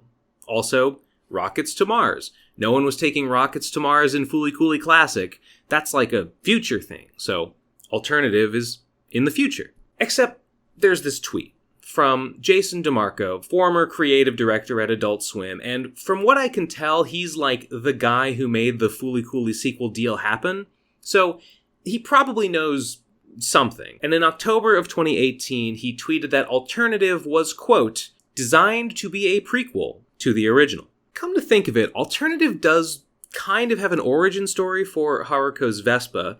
It belonged to Kana's boss at the soba shop until Haruko stole it. She also starts out guitarless until she pulls, well, not her signature guitar, but a guitar out of Kana. Nobody ever mentions Adamusk, even when his symbol appears on Kana, and her head is doing Adamusk-type things with NO. Kanda just calls it the exotic reaction, and Haruko reacts like it's new to her and says it's pretty cool. She also lacks the bracelet that may or may not be a broken handcuff. Side note, but this scene when Kana's hair turns orange, this looks a lot like a thing that happens in Die Buster, another OVA directed by Tsurumaki after Fooly Cooly, and sequel to 1988 OVA directed by Hideaki Anno, Gunbuster. It's been a while since I've seen it, but there's a lot of similar imagery in Fooly Cooly and Die Buster to the point that it's sometimes suggested that they could conceivably, if you squint hard enough, maybe be a part of a shared universe. Die Buster takes place 12,000 years in the future, and certain special teenagers called the Topless have psychic powers that let them pilot giant mechs. They lose their power when they get older, but when they're young, they have to wear these Band-Aid-esque seals on their foreheads to keep their powers contained. Topless psychic powers let them do physically impossible things with their mechs called exotic maneuvers. The organization of Topless is even called the Fraternity. Haruko's Galactic Space Police Brotherhood in Japanese is called the Fudataniti no Uchu Sosakan, the Fraternity of Space Police Investigators. It doesn't take too much imagination to think that maybe they're the same fraternity, and the Topless use NO to power their mechs. I don't have any direct evidence of this, but this scene where Kana's hair turns orange as she has the exotic reaction resembles the protagonist of Die Buster so much that I'm pretty confident this is a deliberate reference meant to lean into that shared universe theory. Haruko's motivation in Alternative seems to be that she just hates Medical Mechanica. Speaking of Medical Mechanica, nobody knows what it is. The iron in Tsugane is disguised as a shopping mall initially, and when it, along with many other irons around the world, reveal themselves, it's all over the news and people around the world are bewildered. Compare that to the original Fooly Cooly, where everyone in Mabase has heard of Medical Mechanica, and they just accept that this giant iron is another one of their factories. So it seems like Alternative is showing us humanity's first contact with Medical Mechanica, and therefore would be set before classic Fooly Cooly. Maybe they used to send rockets to Mars in the past and just stopped at some point before Fooly Cooly Classic. The Prime Minister is implementing space travel bans in Alternative. Maybe those bans stayed in effect after all the rich people left. Or maybe they do still send rockets to Mars in the time of Fooly Cooly Classic, but it just, doesn't come up in the show. The Bureau of Immigration is still sending up satellites. It occurred to me that Alternative's intent could have been to canonize the theory about Fooly Cooly taking place on Mars, the one that Tsurumaki said he considered but decided against. Like, the rockets bring humanity to Mars, they populate the planet, and then later Fooly Cooly Classic, happens there. I don't think that is the canon resolution of Alternative, but I do think it was a possibility they considered, and I'll talk about why I think that later. The actual biggest problem with accepting that Alternative is a prequel to classic Fooly Cooly, I think, is why do they have smartphones? The best, in-universe explanation I can come up with for this is maybe some kind of disaster set Earth technology back. I think they just said Fooly Cooly Classic had technology contemporary to its release, so Alternative will do that also, and didn't really sweat the details, and as a result, the timeline just doesn't entirely make sense. I don't think Jason DeMarco's comments should be taken as word of God. Besides, he only said it was designed to be a prequel, which is not the same as saying it is. I've seen other theories about the way Haruko acts, or the way people react to Medical Mechanica that try to explain Alternative as a later sequel, but for my money, I think the evidence mostly points to it being a prequel, even if it's not a perfect fit. So the ending of Alternative. What's up with the naked focal point and all that stuff? Through the naked focal point, we see Mars. We see Haruko blown up toward the focal point. Her and the Vespa fall through it into this wormhole, and then later we see her and the Vespa on Mars. So Haruko and the Vespa are sent to Mars. That much seems pretty clear. We don't exactly see Haruko exit the wormhole, but we see a rush of stars in her eye and then a shot of this planet out in normal space. I think the implication is that the planet is where Haruko exits the other side of the wormhole. But this isn't Mars. It looks kind of like Earth. It's blue, and you can faintly see green landmasses under the clouds, which are very smooth. The thing actually does look quite smooth and shiny, like maybe it's been ironed? But on the other hand, we saw an image of a smoothed planet in the original Fooly Cooly, and it was perfectly blue and smooth and mirror-like, which this isn't. If tomorrow director Yutaka Uemura got on Twitter to clear up this ambiguity, I would be exactly equally willing to believe him, whether he said, this is Earth after it's been smoothed, or no, this is a normal, unsmoothed Earth. In other words, I think they made it vague on purpose. The final scene of Alternative changes the sky from orange to pink, notably doesn't show pets, and shows the planet we saw after Haruko fell through the wormhole up in the sky. It is the same planet. It's the same exact art asset rotated and overlaid. I checked.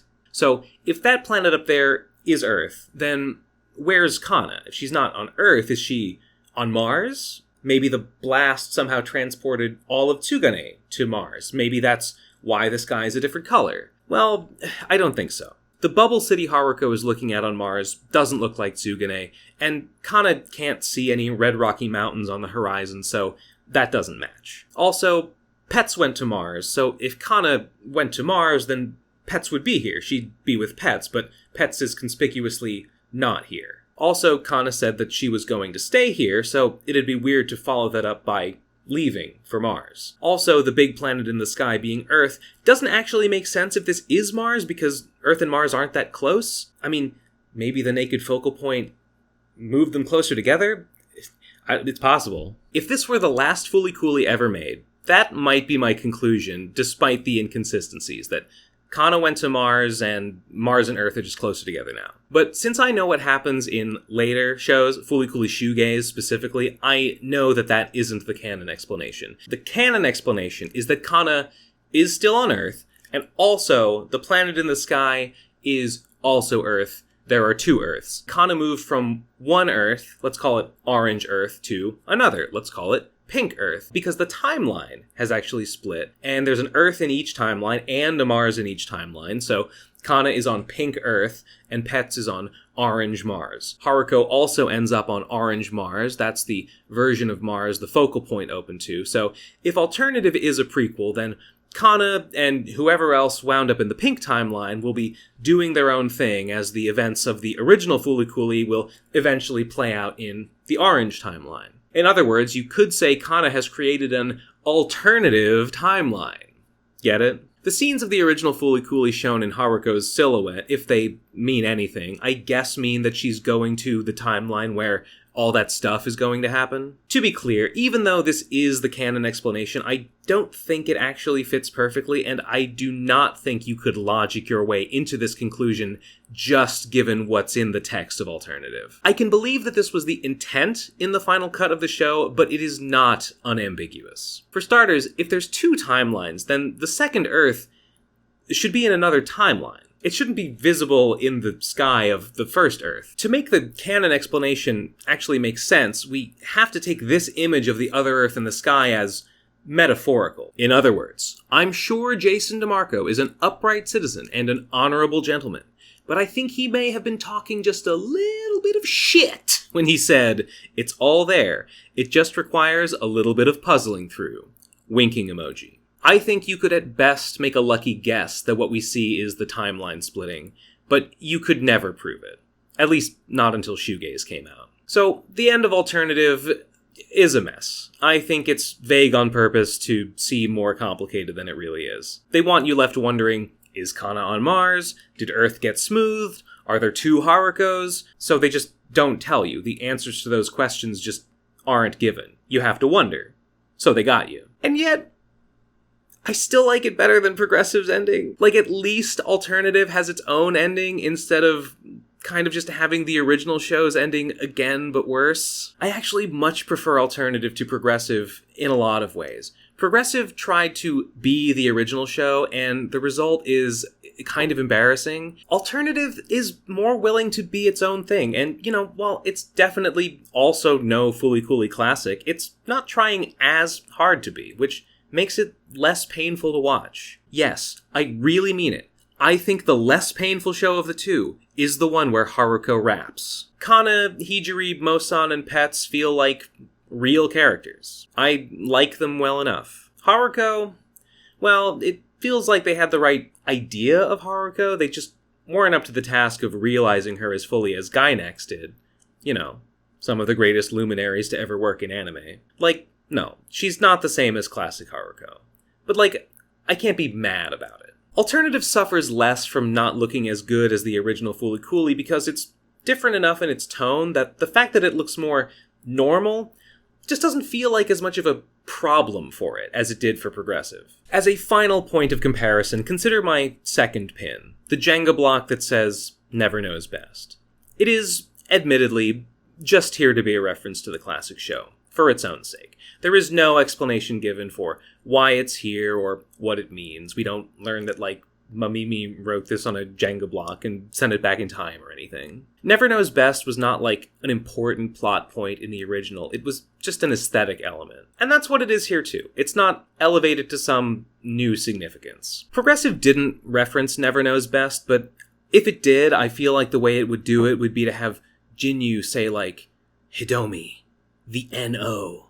It stands for Never Knows, because N-O is best, Hidomi.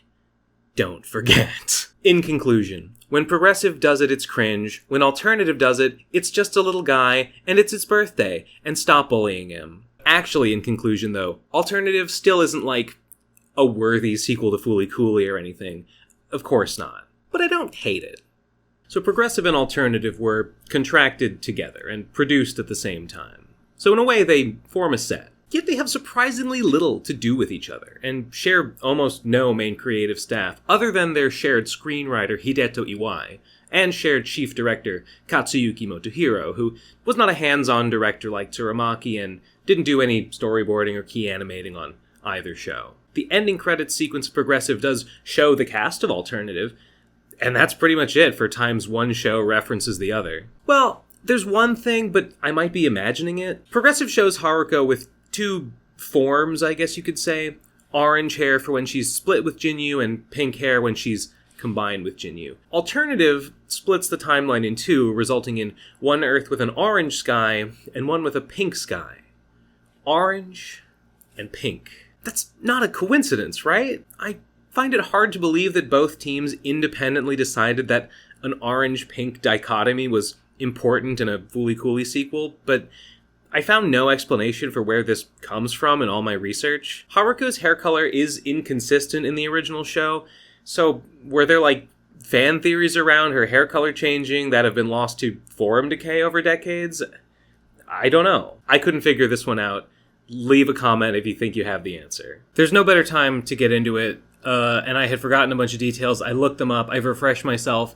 Let's talk about license plates real quick. Haruko's license plate in the original show said Mabase 5656 because it's like goro goro, a rumbling sound. Well, in Progressive, the plate says Ozu 4343. According to the wiki, 43 in Japanese sounds like shisan, the word for scattered, and also might be used in place of 42 because 42 sounds like shi-ni, meaning die, so it's like an unlucky number that they don't use on license plates. And if you put the two numbers together, 4256 sounds like shi-ni-goro, which means time to die, so it's really unlucky. Jinyu's car, her Chevy, has a license plate 2424, which is the reverse of 4242. It's nishi-nishi, which means two deaths, and I got this from a Reddit post, is apparently used in Japanese baseball for when you have two outs. So kind of also an unlucky number. Also, her license plate doesn't say Ozu, it says big car. Kana's boss's Vespa, the one Haruko steals at the end of Alternative, I thought it said Tsugane 5656. No, it says Mabase 5656. So, I mean, what are the implications of that? That it actually was from Mabase originally. Haruko had the Vespa before and somehow brought it here, so therefore Alternative is in fact a sequel and not a prequel.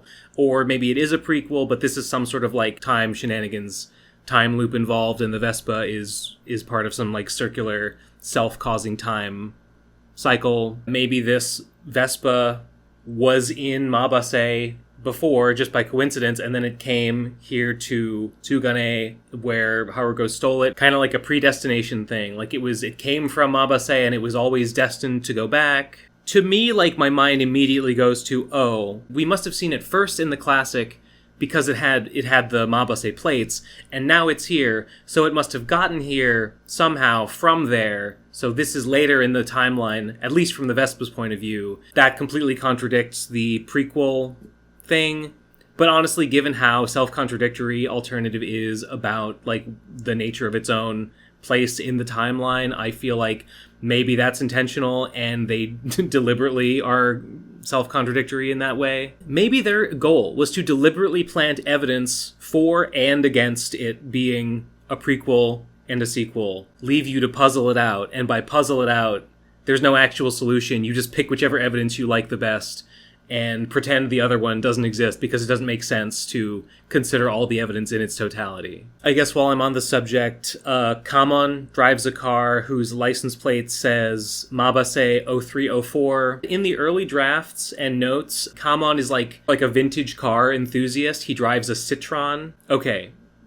Tangent over. I think that's all I have to say about license plates. While I'm on lore minutia, here's a chronology of every guitar thus far in the series. I'm not calling them bats, and I'm assuming that Alternative is a prequel. Haruko starts Alternative guitarless, pulls the Mustang out of Kana, and then breaks it in the fight against the Black Contis before she gets thrown through the naked focal point, again guitarless. Later, she has the Rickenbacker when she arrives on Mabase, then pulls the Flying V out of Nauta, then Conti pulls Atomisk's EB0 out of his own face. Haruko flies into space with the Flying V and the EB0 at the end of Fooly Cooly Classic and leaves the Rickenbacker behind with Nauta. In the progressive end credits, we see what is probably an older Nauta holding what is probably the Rickenbacker. In the progressive end credits, we also see Haruko split into Haruko with the EB0 and Jinyu with the Flying V. However, at the start of progressive, Haruko has the EB0, but Jinyu now has the Jazzmaster. The Flying V's whereabouts are unknown. The Jazzmaster is last seen when Ide drops it in the empty school swimming pool. At the end of progressive, Atomisk seems to reclaim the EB0 in an energy bubble, while Haruko reclaims the Rickenbacker from these mysterious ruins, maybe in another dimension, which raises questions about Nauta's fate that I just can't answer. Hidomi gets the BC rich bitch when she becomes the white robot, but then she drops it in the fight against Haruko, and it's never seen again. At the end of progressive, Haruko flies off into space with the Rickenbacker, and Jinyu drives off, apparently guitarless. So since the original Fooly Cooly is a lot more, beloved, important, there's a lot more documentation about it. There's art books and interviews and director's commentaries and so on. I expected there to be nothing like that for the sequels, but I was shocked to discover that in early 2019, the shared screenwriter of Progressive and Alternative, Hideto Iwai, actually posted what he says are early script treatments of both Progressive and Alternative, along with unused concept art for Progressive, supposedly by Ko Yoshinari, though he isn't listed in the actual credits of Progressive. It hasn't been translated from Japanese, so I had to rely on Google Translate, so I may have some gaps in my comprehension, but there's actually quite a lot of interesting stuff in there, and a lot that didn't make it into the final shows. So in the early draft of Progressive, Hidomi leaned a lot more into her love of gore and horror. She's described as having self-inflicted scratch marks on her necks and sitting in her room covered in death metal and horror posters, instead of the version we got in which her room is, normal, it has nothing. In this early version, she's watching maybe snuff films or maybe just horror movies, but something, grotesque and violent like that, and she definitely gets off to them. This early version of Hidomi's dreamscape includes an additional detail of a giant hill in the distance that looks like Haruko and gradually comes more and more close and into focus as the series progresses, as well as a giant brain that turns into a Medical Mechanica iron. And instead of finding Atomisk's huge corpse, this version's Hidomi dreams of a giant monster bird that takes a shit on her face. This version of Hidomi's mom has no speaking lines. She just is described as an indistinct voice from off-camera, like the adults in a Charlie Brown movie. And there's also no mention of Hidomi's dad in this version either. So in the final version that went to broadcast, the plant teleports Haruko and Jinyu inside the Medical Mechanica factory, and they fight, and then they come out through Hidomi's head, glowing somehow. Haruko wins the fight and eats Jinyu, and changes from orange to pink. In this early version, the plant brings Haruko, Jinyu, and Hidomi and Ide inside of the Medical Mechanica factory, but what they find inside is a tiny movie theater where they're sitting in movie theater seats, and they watch a little piece of pro-Medical Mechanica propaganda film showing the Medical Mechanica irons flattening a planet and crushing a little figure that looks like Haruko, and then once they flattened it, they split the planet in two. Elsewhere inside the factory, Hidomi somehow obtains a baby stroller, and then she sprouts this plant, this branch from her head, which grows and produces a bud, which sprouts into Haruko and Jinyu, which emerge looking like newly hatched insects. Jinyu looks around and says, "This is where we come from," and then she and Haruko start growing larger and also de-aging, like they de-age into teenagers and then children and then babies. They become giant babies. Then a sort of umbilical cord-esque strand comes out of a tank of swirling Eno energy and connects it to giant baby Haruko and Jinyu's belly buttons. But giant baby Haruko pulls giant baby Jinyu's Eno umbilical cord out of her belly button and puts it in her mouth and starts sucking liquid Eno out of it. Giant baby Jinyu begs her to stop, but she keeps sucking, and Jinyu shrinks to a tiny little embryo as Haruko ages to adult and says, "Itadakimasu!"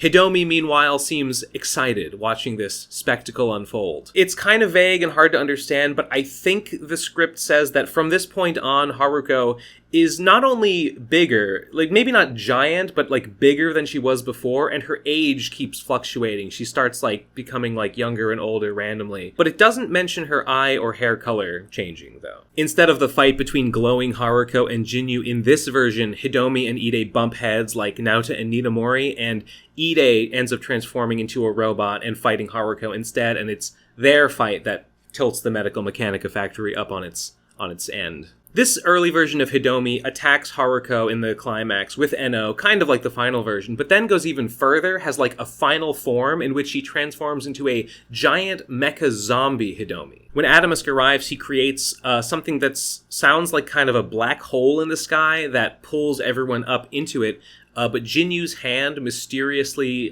grabs Haruko and rescues her from it. Kanti is there, and he grabs a zipper on the body of giant mecha zombie Hidomi and unzips her, so the regular Hidomi falls out as Adamusk plucks out giant zombie Hidomi's eye. We can see this in this unused concept art, as well as him flying through the space with the eye or whatever it is in his mouth among a fleet of other Medical Mechanica irons. In other unused concept images, Aiko is also missing her right eye, although I didn't see any mention of this happening in this early draft of the script.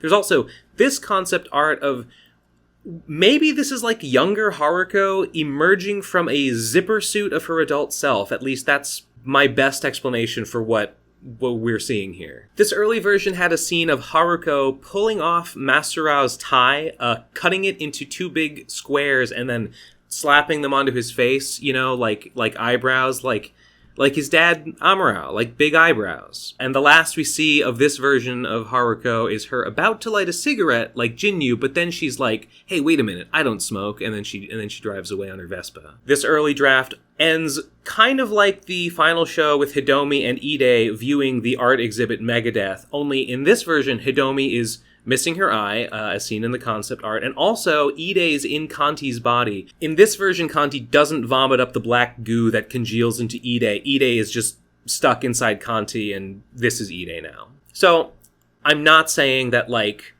corporate meddling or censorship or edits or whatever, I'm not saying this is like a ruined masterpiece, that the show would have been amazing if they had gone with the original version, but I definitely think at least this more edgy version of Hidomi leans more into what works about her as a character, and the more gruesome ending of giant zombie Hidomi getting her eye plucked out by Adamusk feels more true to Progressive's own identity as its own story, as separate from its identity as a Fooly Cooly sequel. It follows through on its thematic promises better.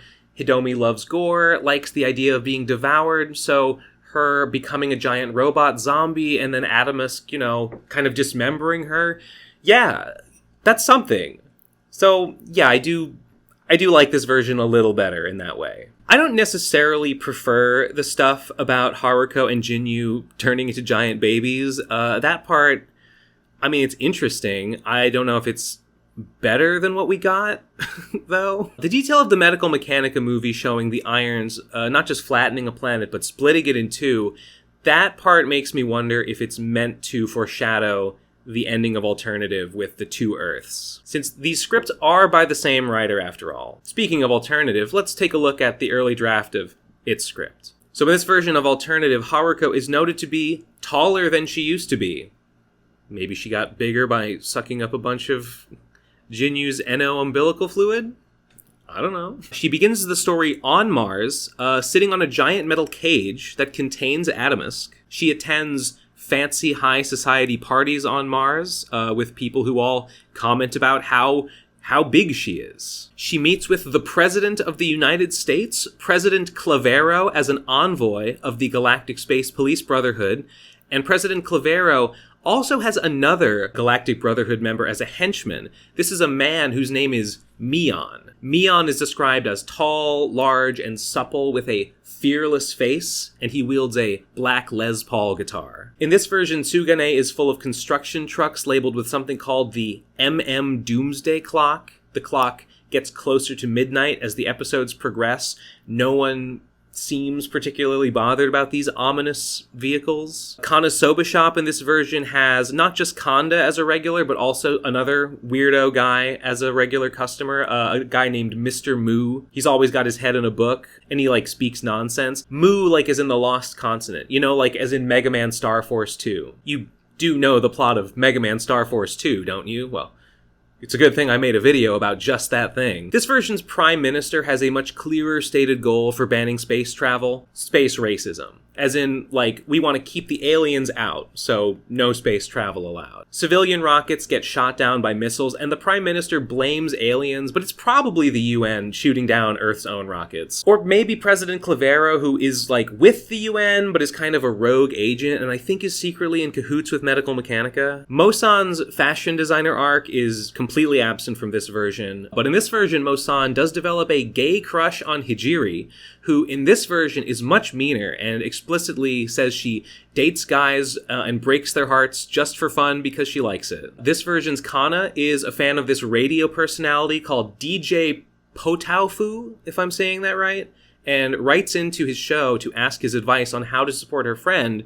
who she just found out is gay. This is because Mosan admitted that she has a crush on Hijiri. And at the Soba Shop, she also asks Kanda, how do I help my friend who has this, forbidden crush on someone she's not supposed to? And Kanda gets nervous because he thinks she's trying to say she has a crush on him, a middle-aged man. Kanda actually has a crush on the chauffeur of the Prime Minister. Haruko, interestingly, tells the kids at school that she has a older boyfriend and shows them a picture of Kanda in this version. The first giant pin that falls in this version falls in the school's outdoor track field. And remember back when I was confused by this statue that becomes the first Medical Mechanica robot in Alternative? Well, now I've figured out what it is, because this early script says that the pin animates someone called Miyako Mamoru, and I googled that, and what that was, it turns out, is this thing. It's called Mamoru-kun. And they're a series of statues that were made in the 90s to encourage traffic safety on Miyakojima, which is one of the islands of Okinawa. And from what I gather, they are now considered charmingly retro kitsch. In this version, Sasaki gets injured playing one-on-one ball with Haruko, and Kana has to apply Liger Bomb to his butt. And this is so exciting for her that her NO activates, making her head sprout a flower that blooms into an explosion of coins, and these coins rain down and activate some Medical Mechanica robots like a slot machine, which she wins the slot, and then a hole opens up and swallows this assassin named Kike Golgo, who's been tailing Haruko. Kike Golgo actually has a whole subplot about, the UN sent him to kill Haruko, but he gives up on the assassination mission, and he retreats to the mountains and learns how to paint until the UN tracks him down. And then he finds out that he's actually an android, and there's a million other Kike Golgos that are all identical androids, and Mion is you failed your mission, your whole race of androids are worthless, you can't get the job done, I'm throwing you all back into the scrap furnaces. In the final show, this flashback of Kanda trying to fuck Haruko when he was younger has Haruko in a normal-looking bathtub, but in this draft, it's described as a Brotherhood bath salt ball, a sphere of floating water, something you would play blitzball in. It's full of tissue-regenerating bacteria. In the present day, Kanda also takes her to one of these bath spheres in his house to recover after she's injured in a fight, and even in a public pool when the girls are all swimming, Haruko is floating in a glowing sphere of water, and the glow, like, temporarily transfers to Mosan when she swims by, and it, like, makes her swim super fast. So this is like some Galactic Brotherhood technology, and it might be like why Haruko is like immortal and super powerful, maybe? In the early draft, when Pets disappears, Kana actually finds her about to get in a limo to the rocket, and they have a tearful goodbye. And this is when Kana's Eno starts levitating everything like Adamusk. And then a giant mech controlled remotely by Mion. It's said to be painted in Mion's color, but it doesn't actually specify what color that is. It attacks Tsugane, and Haruko fights it. And then this other alien, who is called Decorpio, who's basically a bionicle. He's described as part robot and part biological, and he's said to have a falconer motif. He brings caged Adamusk from Mars down to Earth to destroy Mion's mech, and Haruko is amazed and infatuated upon seeing Adamusk, but then more medical mechanica pins rain down and, like, pin Adamusk down until Decorpio, he uses, like, chains from, like, bracers on his arms to, like, chain up Adamusk and bring him away back to Mars again. When the rockets taking Pets to Mars launch, they get targeted with missiles, but in this version, Kana's NO, like, flares up and, like, deflects the missiles. And then, as this is happening, Pets swims out of the ocean like, hey, I wasn't on the rockets. I actually dressed up a dummy and left the dummy dressed in my clothes on the rocket so my parents would think I was going to Mars, but I actually escaped and, like, swam back to shore so I could be here on Earth with my friends. In this version, the UN is using Adamusk's NO to, like, transport stuff from Earth to Mars. They're basically, like, terraforming Mars. That's what they're using Adamusk for. Like, whole forests of trees are, like, falling down on the surface of Mars because they've been brought there from Earth. Kana's soba shop also gets teleported to Mars with her boss and Mr. Moo inside of it. Kana goes back to the shop, you know, to go to work, and it's gone, but she, like, walks around in, like, the ruined crater left behind anyway, pretending to serve soba to Kanda. Like in the final show, she's like, no, I just want everything to stay the same forever. Haruko initially tries to escape Earth and get to Mars by snorkeling through space, but Mion grabs her and, like, throws her back to the Earth. And later, when things are being teleported to Mars, Haruko has this weird sequence where she becomes, like, insubstantial like a ghost and starts, like, floating around, and she's looking at the other characters invisibly and trying to shout for their attention, but they can't hear her. She starts floating up and splitting in two, and then the yellow Vespa, like, oh yeah, earlier Kana was looking at a yellow Vespa and wanted to buy it, but she didn't have a driver's license. Anyway, now the yellow Vespa, like, floats up and, like, rips Haruko apart and sends her flying away, and then Haruko lands like a meteor on Mars and laughs and says, that was a close call. The last scene in this version describes a panning shot through space across the ruins of Earth floating around in a cloud of space junk. Quote, another heartbeat can be heard from afar. So this ending seems to imply that in this version, medical mechanica irons the Earth, destroys the Earth. But Haruko splitting in two suggests, I think, the timeline also splits in two, meaning Kana and the others could be alive in the other timeline. That might be what the other heartbeat implies. And remember the detail in the progressive early draft about medical mechanica splitting planets in two after they're smoothed? It all makes me think that this oddly smooth-looking Earth scene at the end of the final alternative was at one point meant to be the original Earth after being ironed flat. Or maybe they didn't even decide whether the Earth was going to be ironed flat or not, and they used this ambiguous image so they could make up their minds later. In the final canon version, the old Earth can't have been flattened if the events of Fooly Cooly Classic will eventually happen in the future there. But, I mean, I guess if you need to believe that alternative is set after Fooly Cooly Classic because smartphones, you can probably come up with some argument for that. I was, like, astounded to discover the cut character of Mion in the early draft. Introducing new Brotherhood members was, like, number one on my list of what I thought was going to happen in Fooly Cooly sequels before I actually watched any. And it was even mentioned in Tsurumaki's own pre-production notes on the original Fooly Cooly. So, like, it seemed obvious. And apparently they did consider the idea, but they just decided against it. Honestly, maybe they made the right call, because Mion doesn't really add a ton to the story or really build out the lore of the Brotherhood in any significant way. I'm very confused by Haruko being said to be bigger in this version. I believe the planet-splitting movie in the progressive draft is there as a nod to the ending of Alternative, so I initially thought Haruko must be bigger in the alternative draft because she got bigger from drinking giant baby Jinyu's precious amniotic fluid in the progressive draft. But this script sees Haruko reacting to Adamusk like she's never seen him before, so it seems to be earlier in the timeline. Adamusk starts and ends this version of Alternative in the captivity of President Clavero, which, by the way, really hard to believe that humans could contain Adamusk even with the cooperation of the Galactic Brotherhood. The bionic alien keeping Adamusk captive, Decorpio, uses chains from his arms to restrain Adamusk, which Haruko, in the final version of Progressive, also attempts to do. I wonder if Decorpio's chains were conceived of as a new origin story for Haruko's bracelet. Anyway, if this is intended as a prequel and Haruko is big, she must somehow shrink between the events of Alternative and Classic. Since this is an early draft, though, maybe it's just an unintended inconsistency. Maybe Iwai wrote the progressive draft first, then started writing the alternative draft initially as a sequel, and thus made Haruko big because she got bigger in his first draft of Progressive, but then later was told it's supposed to be a prequel and shifted gears halfway through, and so then ended up writing Haruko like she's seeing Adamusk for the first time. Ultimately, I can only speculate, and, it is an early draft. It's not a final product, so inconsistencies are to be expected. Damn, I forgot to record a segue between that last part and the next part. Yeah, 5 years later, they made 2 more, Grunge and Shoegaze.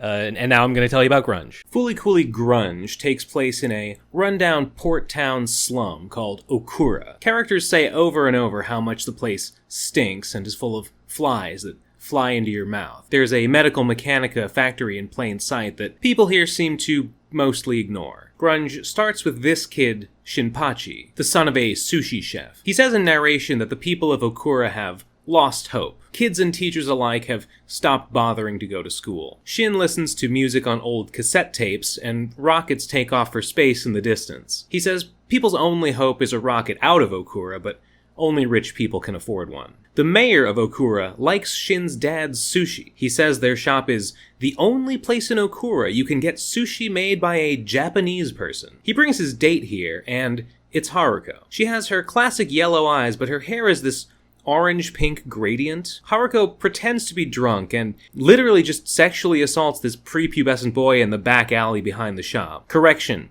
Shin is 15, even though he looks even younger than 12-year-old Naoto, so technically she sexually assaults a pubescent boy in a back alley behind a sushi shop. He grows a horn from this without her even hitting his head with a guitar or anything, then Haruko just abruptly leaves. Shin delivers sushi to the Yakuza, who are a major presence in Okura. One of Shin's friends also works for the Yakuza. Kind of. This guy Shonari, along with his older brother Dainari. While Shin is fishing, the brothers come to the dock and throw dead bodies into the ocean. They're aliens, a species called Rockians. Rockians came to this planet at some point, but the details are never really given. Still, it's clear that Rockians are treated as an underclass, expected to do the lowest and most dangerous work in Okura. Dainari is a barely functional drunk. Shonari says Rockians don't eat solid food, they only drink liquids, and Dainari opts for booze. Shonari says he probably will too when he's older, even though he finds Dainari's constant vomiting disgusting. Amarao's here on some kind of immigration bureau business. He thinks Okura is filthy and says the whole planet would be better off flattened. Amarao's referred to as some hotshot from the Immigration Bureau by this guy, Executive Director Yamaguchi from Medical Mechanica, who comes to Shin's shop to meet with the mayor. Unlike other Medical Mechanica robots we've seen, Yamaguchi not only speaks, he speaks like a completely normal person. He doesn't even sound like a robot. Haruko poisons him with a USB thumb drive disguised as a piece of sushi. This precipitates some sort of crisis in which every, or at least most, screens in Okura are locked by the Medical Mechanica screen showing an 8-minute countdown. The mayor tells Haruko they need to run and get on the last shuttle off Okura, but Haruko beats him up and steals his tickets, so the mayor sends his goons after her and declares martial law for good measure. So Haruko goes to the escort service she's been working at to get close to the mayor and gives most of the tickets to these PNGs. I mean, these hospitality workers, since she only needs one. The mayor's goons catch up with her, and now these Yakuza guys are with them. Shin throws fish to distract them and help Haruko escape. The mayor tells his goons to kill the kid when Shonari shows up with a katana and fucking beheads this old man in the street and starts slaughtering dudes. Haruko pulls Shonari's sword out of a dead guy and sneaks away with it, so Shin and Shonari take off after her on Shin's bike. The medical mechanica countdown is finishing, and the familiar hand is coming down to grab the iron. To Amarao's shock and confusion, Haruko, on her trademark Vespa now, drives toward the plant, yelling for Adamusk. Episode 2 starts with Shonari's tragic backstory. Him and Dainari are orphans. Shonari would get bullied at school for being a weird-looking alien. Dainari says he needs to just put up with it and stay in school so he can get an education and eventually leave Okura one day. Unlike the humans in Okura, Shonari recognizes the medical mechanica plant and knows it's a bad omen. Dainari gets a job as a Yakuza assassin because he can walk right up to a target with a bomb and detonate it and be mostly fine. He also starts drinking around this time. In the present day, Dainari tells Shonari that he's almost saved up enough money for a ticket onto a shuttle. He says he's too messed up from drinking and taking dynamite blast to the head, so he wants Shonari to take it instead of him. There's two rival Yakuza clans in Okura, the Keshibishi and the Samueda. Dainari is with the Keshibishi. Recently, the Keshibishi's Don was assassinated by another Rakian working for the Samueda, and Haruko, who was, it turns out, also the Keshibishi Don's mistress, took over as the new Don and declared war on the Samueda. This is why those other gangsters were attacking her along with the mayor's goons in episode 1. Those were Samueda. Shonari recognizes Haruko as Big Sis. So Shin and Shonari have this other friend, Orinoco, who goes out looking for scrap iron to bring home to her dad, who's a blacksmith. Shonari has a crush on Orinoco and gives her rides in his brother's car, and also anonymously leaves plates of food out in the woods by her house sometimes. Because he likes Orinoco, he learned all about metal and gifts her a salvaged electromagnet to help her collect more iron. He also advises her to look in the nearby crater of a meteor impact. This helps Orinoco find more iron than ever before, and Shonari asks her if her dad can forge a katana to help Dainari fight. Later we see Orinoco give Shonari said katana. Haruko, we find out, after stealing the mayor's tickets, ran back to the Keshibishi headquarters to lead a Keshibishi attack against the Samueda. Dainari shows up to fight, and so does the Samueda Rakian who killed the Keshibishi Don. The two of them kill each other just before Shonari arrives to give Dainari the katana. Haruko tells Shonari the mayor is behind all this violence, and Shonari goes off to kill the mayor, as we saw him do in episode 1. We also see that the black flies everyone complains about in Okura are actually tiny medical mechanica drones, and they all activate and swarm after Haruko. In episode 3, we see Orinoco scavenging for the metal that will eventually become Shonari's katana in the mountain of junk around the meteor impact crater. Haruko is also there, scavenging for parts of her Vespa. She calls it her old friend and says she's been looking for it for ages. Without it, she has to ride this tiny bicycle between her two identities as new Keshibishi Don and Mayor's escort. Haruko even gifts Orinoco a whetstone, which is actually just a chunk of Dainari that he lost in the attack that killed the old Don. So Orinoco's dad is a blacksmith, but his work has gone downhill since he's been depressed since Orinoco's mom died. His health's been declining as well. He's taken to treating this blacksmithing assistant robot like his wife and calling it Honey, which Orinoco hates. Orinoco also wants to be her dad's only assistant. Using Shonari's magnet, Orinoco finds a great haul of meteoric iron, and her dad's spirit is briefly rekindled for the task of making a katana for Shonari. However, it proves to be his last and greatest work as he dies of his illness immediately after. Again, we see Orinoco give Shonari the sword, and Shonari goes off to find Dainari and then kill the mayor. Orinoco goes home to grieve her father. The assistant robot tells her she needs to make her own destiny now that her dad is gone, and Orinoco yells at it to stop acting like her mother, which causes it to crash and reboot. Looking through its files, Orinoco discovers that her dad downloaded a backup archive of her mom's memories into it as her mom was dying. So this thing kind of actually is her mom. Robot Mom's memories start getting corrupted, and Orinoco makes a backup file of what's left just before her house is flattened by the medical mechanica iron, which is now activated. On her way to the iron, Haruko runs over Amarao. The black flies congeal into a robot that looks exactly like the one from Fooly Cooly Classic Episode 2, Firestarter. It attacks Haruko and she gets blasted away and lands on Shin's bike. She kisses him again and jacks off his horn, then jams Shonari's sword into Shin's NO channel and pulls out instead the classic blue Rickenbacker, with which she easily beats this robot. She calls her victory a home run. Haruko actually feels bad about losing Orinoko's dead dad's masterpiece in Shin's head, so she gives them the one ticket she kept from the stack that she stole from the mayor. The Medical Mechanica iron crushes the junk mountain around the meteor impact, and it explodes in red light and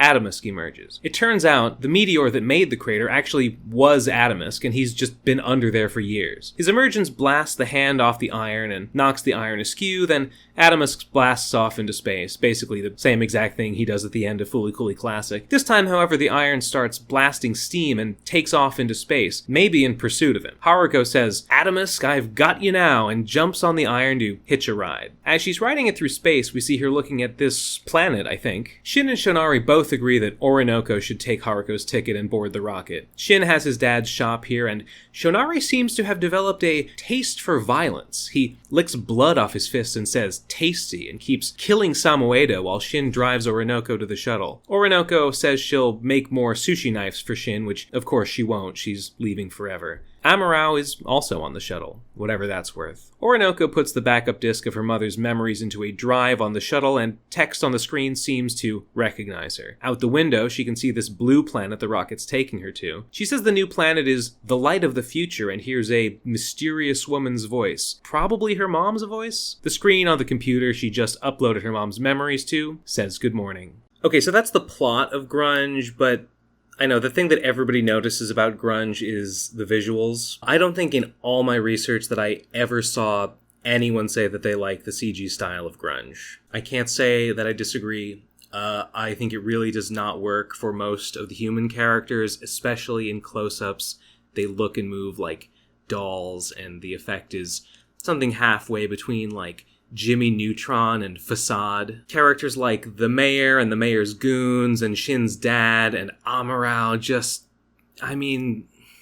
look for yourself. But I don't think Grunge looks awful all the time. Characters like Director Yamaguchi and the Rockians, I kind of think look okay and work in the CG treatment. Their less articulated faces don't look as uncanny when they talk. Once in a while, the stylization kind of works, and a shot actually is delivered with some strong visual impact. Scenery shots and wide shots also manage to actually look pretty nice sometimes, and so do a lot of large-scale fights with a lot of special effects and lots of combatants seen from a distance. These Yakuza guys with words for faces are maybe the animators being lazy, but I kind of think they look better like this than they would if they'd just given them normal faces, so it's okay by me. Grunge occasionally opts for 2D drawings to swap in for the CG dolls, and sometimes that looks okay, but other times it kind of just feels like the animator's giving up. The 2D art they use is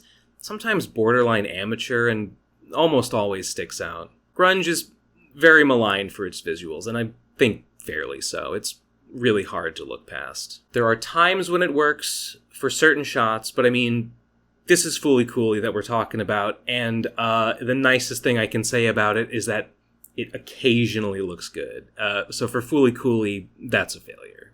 Oh, and the music, it's fine. There's remixes of old Pillow songs that are fine. There's new Pillow songs that are fine. None of them stood out to me as new bangers like some of the new tracks in Progressive and Alternative did, so that's really disappointing. But that's not like a problem exactly in the way that the visuals are a problem. Okay, but leaving the visuals aside, there is some stuff here that I kind of like in Grunge. More than I expected on first glance. Most of what's good in Grunge are the things that set it apart from the other Fooly Coolies, like the way that much of the story is kind of all happening simultaneously, and we see the same night play out from 3 different perspectives across the 3 episodes until we've seen the whole story. It's kind of like a Sin City or Magnolia style of storytelling that I actually think they do reasonably well. The town of Okura actually feels really well fleshed out and has a lot of character to it.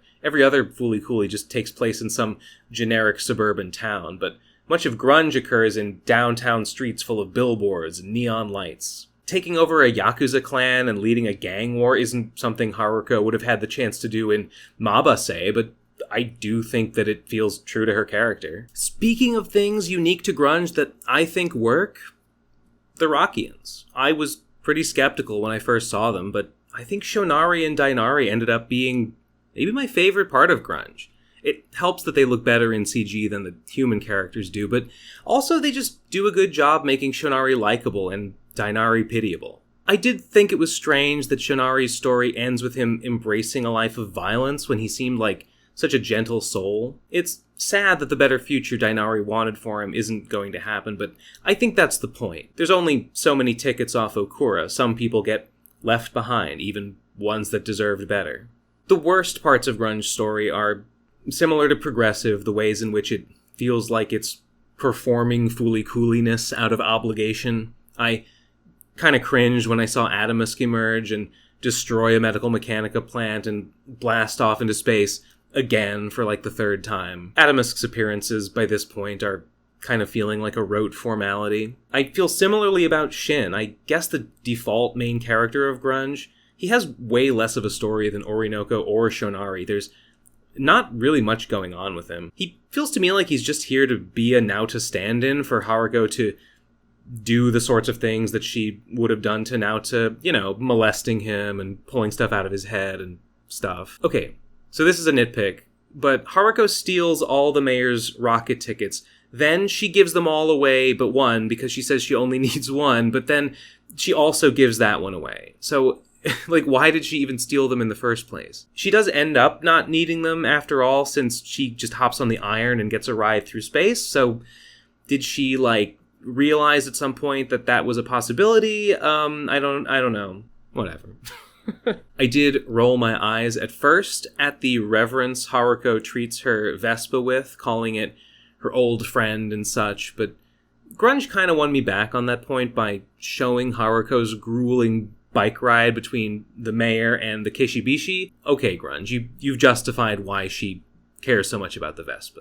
Good job. I genuinely do not know why Amurao is in Grunge. He contributes absolutely nothing outside of being a reference to the classic show. Haruko's one interaction with him just echoes scenes we already saw them in the classic show and gives us nothing new. His 3D model looks particularly bad. His voice actor sounds wrong. He should not be here, and Grunge is worse whenever he's on screen. Grunge definitely is a prequel to the original Fooly Cooly, since it shows Haruko obtaining her signature blue Rickenbacker.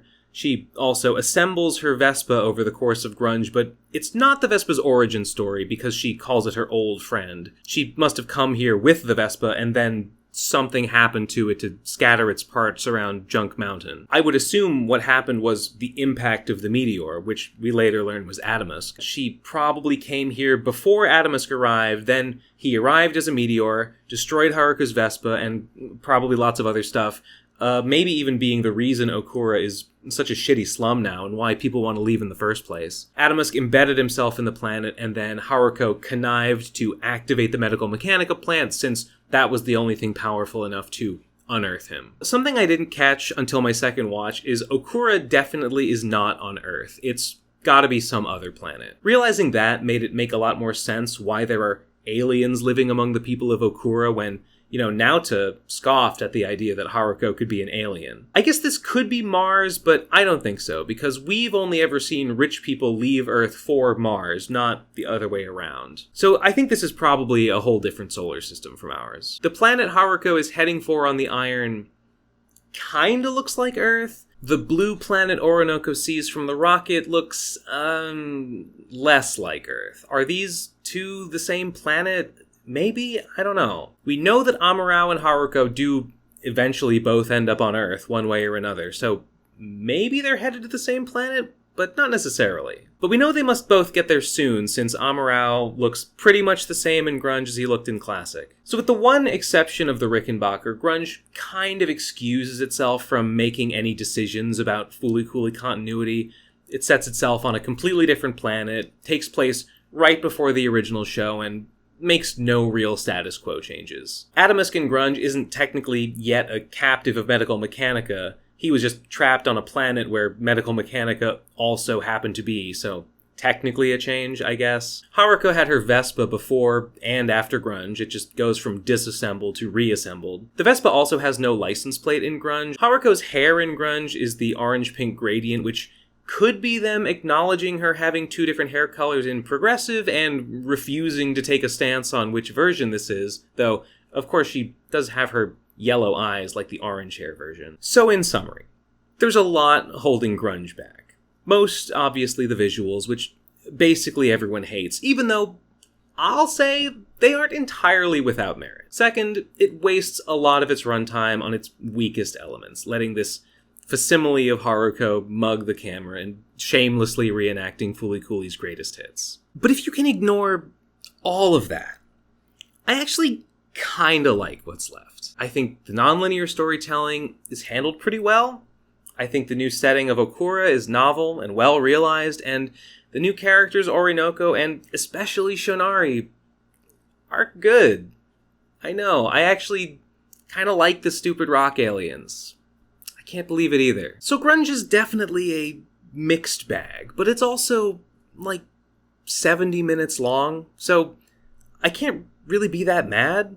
Even if there's a lot in grunge that I didn't like, at least it didn't waste that much of my time. Fooly Cooley Shoegaze. The sky is pink. Some kind of energy phenomenon materializes the 1967 model Mustang, mysteriously intact. Shoegaze starts in media res with this boy Masaki and this girl Harumi barricaded in a sort of shopping mall type area called Tsugane Tower. The police want them to surrender and come out, and Harumi wants Masaki to drink her pee. Flashback for context. Masaki says the world is messed up because of this tower. Only Masaki can see a huge pink bird ghost that flashes with images from Fooly Cooley's classic and alternative, as well as these green ghost people that show what I think are photographs from the real world. He's been able to see them since an event 10 years ago when he saw a Medical Mechanica iron smoothing out the town. Nobody else saw it though. People eventually just think Masaki is crazy, but this hyperactive girl Harumi thinks it's cool that he's a freak who thinks he sees ghosts. She also thinks there's something suspicious about Tsugane Tower and says it's related to strange objects materializing from nowhere recently. Harumi catches Masaki stealing chemistry supplies from school to make a bomb and is like, sweet, I'm in. They go shopping for ingredients to make a bomb that they intend to detonate at the top of Tsugane Tower. Episode 1 starts with them already inside and on their way up after barring the doors behind them. Inside the tower, the lower floors are full of stores as a tourist attraction, which is why it looks like a mall. There's also exhibits on the history of the tower and the town of Tsugane. Masaki thinks there's a suspicious sudden increase in photos of the town from just the last 10 years. Outside the tower, the SWAT teams responding to this apparent terrorist attack by Masaki and Harumi are led by an older Kanda from Alternative, now the chief of the Immigration Bureau. Kana's there too, also with the Immigration Bureau, though she doesn't seem happy about it. Harumi is not dissuaded by the Bureau's threats and says a police shootout would be exciting. She keeps climbing and Masaki goes along with her. At the top of the tower, they find a completely empty room. Harumi says the mission is a bust, but they should just detonate their bomb anyway. Masaki says no, if there's nothing here, then there's no point to any of this. Harumi basically calls him a pussy for being afraid to die, and this triggers his NO, which causes the tower to react and the bomb detonates anyway, disturbing the invisible giant ghost bird and revealing that the tower actually does continue up higher in some sort of extra-dimensional subspace. Through this dimensional rift is a bunch of Medical Mechanica factory scrap pieces, confirming that Masaki's memory of the giant iron from 10 years ago was real. Even though Medical Mechanica hasn't been seen since the incident 10 years ago, Kanda suspects that Harumi is here as an agent of Medical Mechanica to uncover and destroy the secret research that he's apparently been doing in Tsugane Tower and which the tower was built to conduct. They can tell the tower is reacting to someone with NO, and Kana guesses it's Masaki. Kana's own NO, we learn, dwindled in power as she got older to the point that she basically can't use it anymore. This was a huge problem for Kanda, who forced Kana to join the Bureau kind of against her will so he could study her NO and use her head to propel research into creating artificial NO. That's the secret purpose of Tsugane Tower. So Kanda wants to get Masaki on his side so he can use his NO as a replacement for Kana's and complete this research. To this end, Kanda starts texting Masaki and telling him Harumi is secretly a Medical Mechanica spy and don't trust her. Meanwhile, Kana calls Harumi's phone and warns that if Harumi and Masaki continue to interfere with the tower, they could destroy the entire planet. Harumi doesn't care and bluffs that she has more bombs and that she'll blow the whole tower unless the Bureau brings her an extensive list of candies and snacks. Masaki and Harumi climb higher and eventually break through some kind of portal into imaginary time, which they go through and bring this secret giant mechanical brain on top of the tower into physical reality. Again, this unsettles the giant ghost bird. Harumi kisses Masaki and his NO starts activating again, which makes the tower react. Kanda gets excited that Masaki's sexual energy coming out is going to help finish his research. Kana flies up to the brain with bags of the candies Harumi demanded. Meanwhile, Kanda, unbeknownst to Kana, has a sniper trained on Harumi and plans to shoot her during the exchange to trigger Masaki to have an uncontrollable burst of NO and activate the device. The sniper almost refuses to shoot a teenager, but suddenly, one of those green ghosts that previously only Masaki could see materializes and he can see it now, and this startles him enough that he fires by accident, mortally wounding Harumi. Harumi's spirit leaves her body as a ghost, much like the ones Masaki sees, which are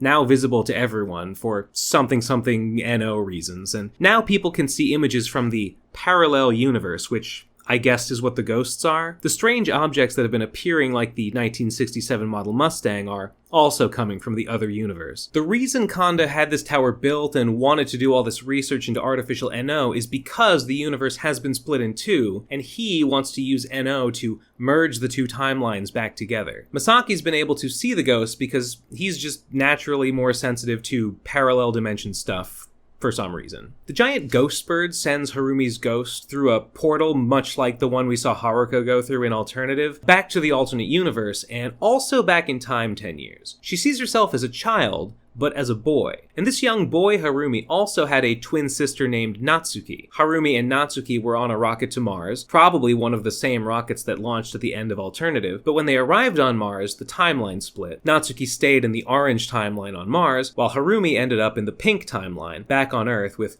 an entirely different family. Harumi has always felt out of place, and it turns out the reason is that she belongs in the other universe. She grew up thinking that Natsuki was just an imaginary friend. Kana's trying and failing to revive the downed Harumi, and Masaki regrets doing any of this. His NO surges and he grows a glowing horn, and Kanda is shocked to realize that the real source of NO isn't horniness, after all, or even inner turmoil, but love. The giant bird pulses and disappears, and Harumi's ghost returns from the other universe, allowing Kana's mouth-to-mouth to revive her, but with a glowing purple ghost arm. The machine brain fully activates, and the two universes start merging. Everyone starts floating like when Kana's NO did Adamisk-type stuff back in the day, and the now visible ghosts start appearing as humans. Kana sees one that's actually the grown-up version of Pets. Masaki and Harumi kiss, and Masaki's horn erupts into what at first looks like a bird, but becomes this giant energy whale serpent, also flashing images of Fooly Cooly Classic, which eats this glowing red thing called the Calabi Yao manifold and disappears. The merge is stopped as the brain deactivates and everyone floats back to the ground. Masaki asks where Harumi is, and Kana doesn't know who that is. Flash forward and Masaki graduates high school. He can still see the ghosts, including the giant bird. No one in this universe remembers Harumi, and Masaki thinks they must have gone back to the world they belong in. And yes, he does they-them Harumi for reasons which will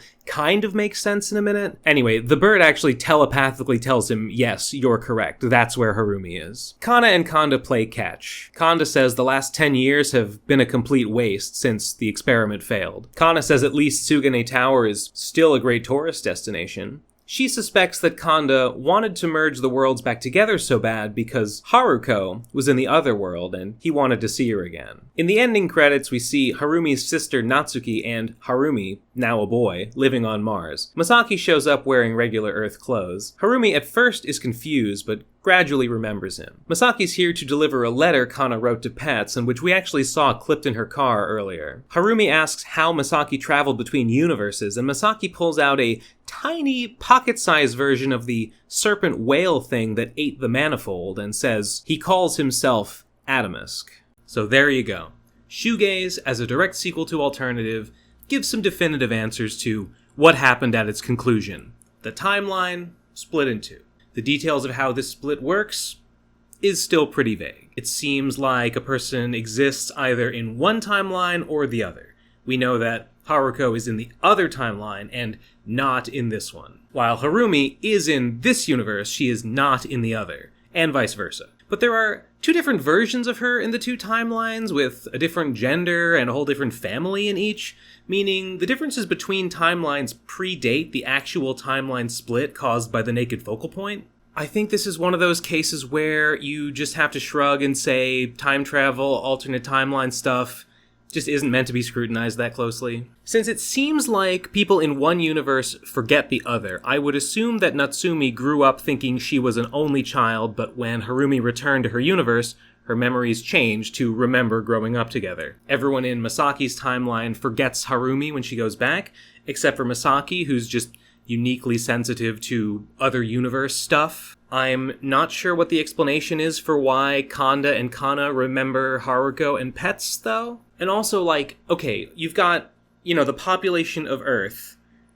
Who goes to which timeline? Was it like Thanos snap, everyone on Earth has a 50-50 chance of poof to the other timeline? We just don't know. So Shoegaze is a sequel of a prequel, if we accept that alternative is in fact a prequel. So where exactly it lands on the timeline is pretty ambiguous. It could be before, after, or even happening at exactly the same time as Fooly Cooly Classic for all we know. There's also some light time travel introduced when Harumi's ghost goes back in time and sees her child self going to the pink timeline, so that complicates things even further, potentially. Speaking of ghosts, are all the ghosts, the green ghosts, are those all people from the other timeline?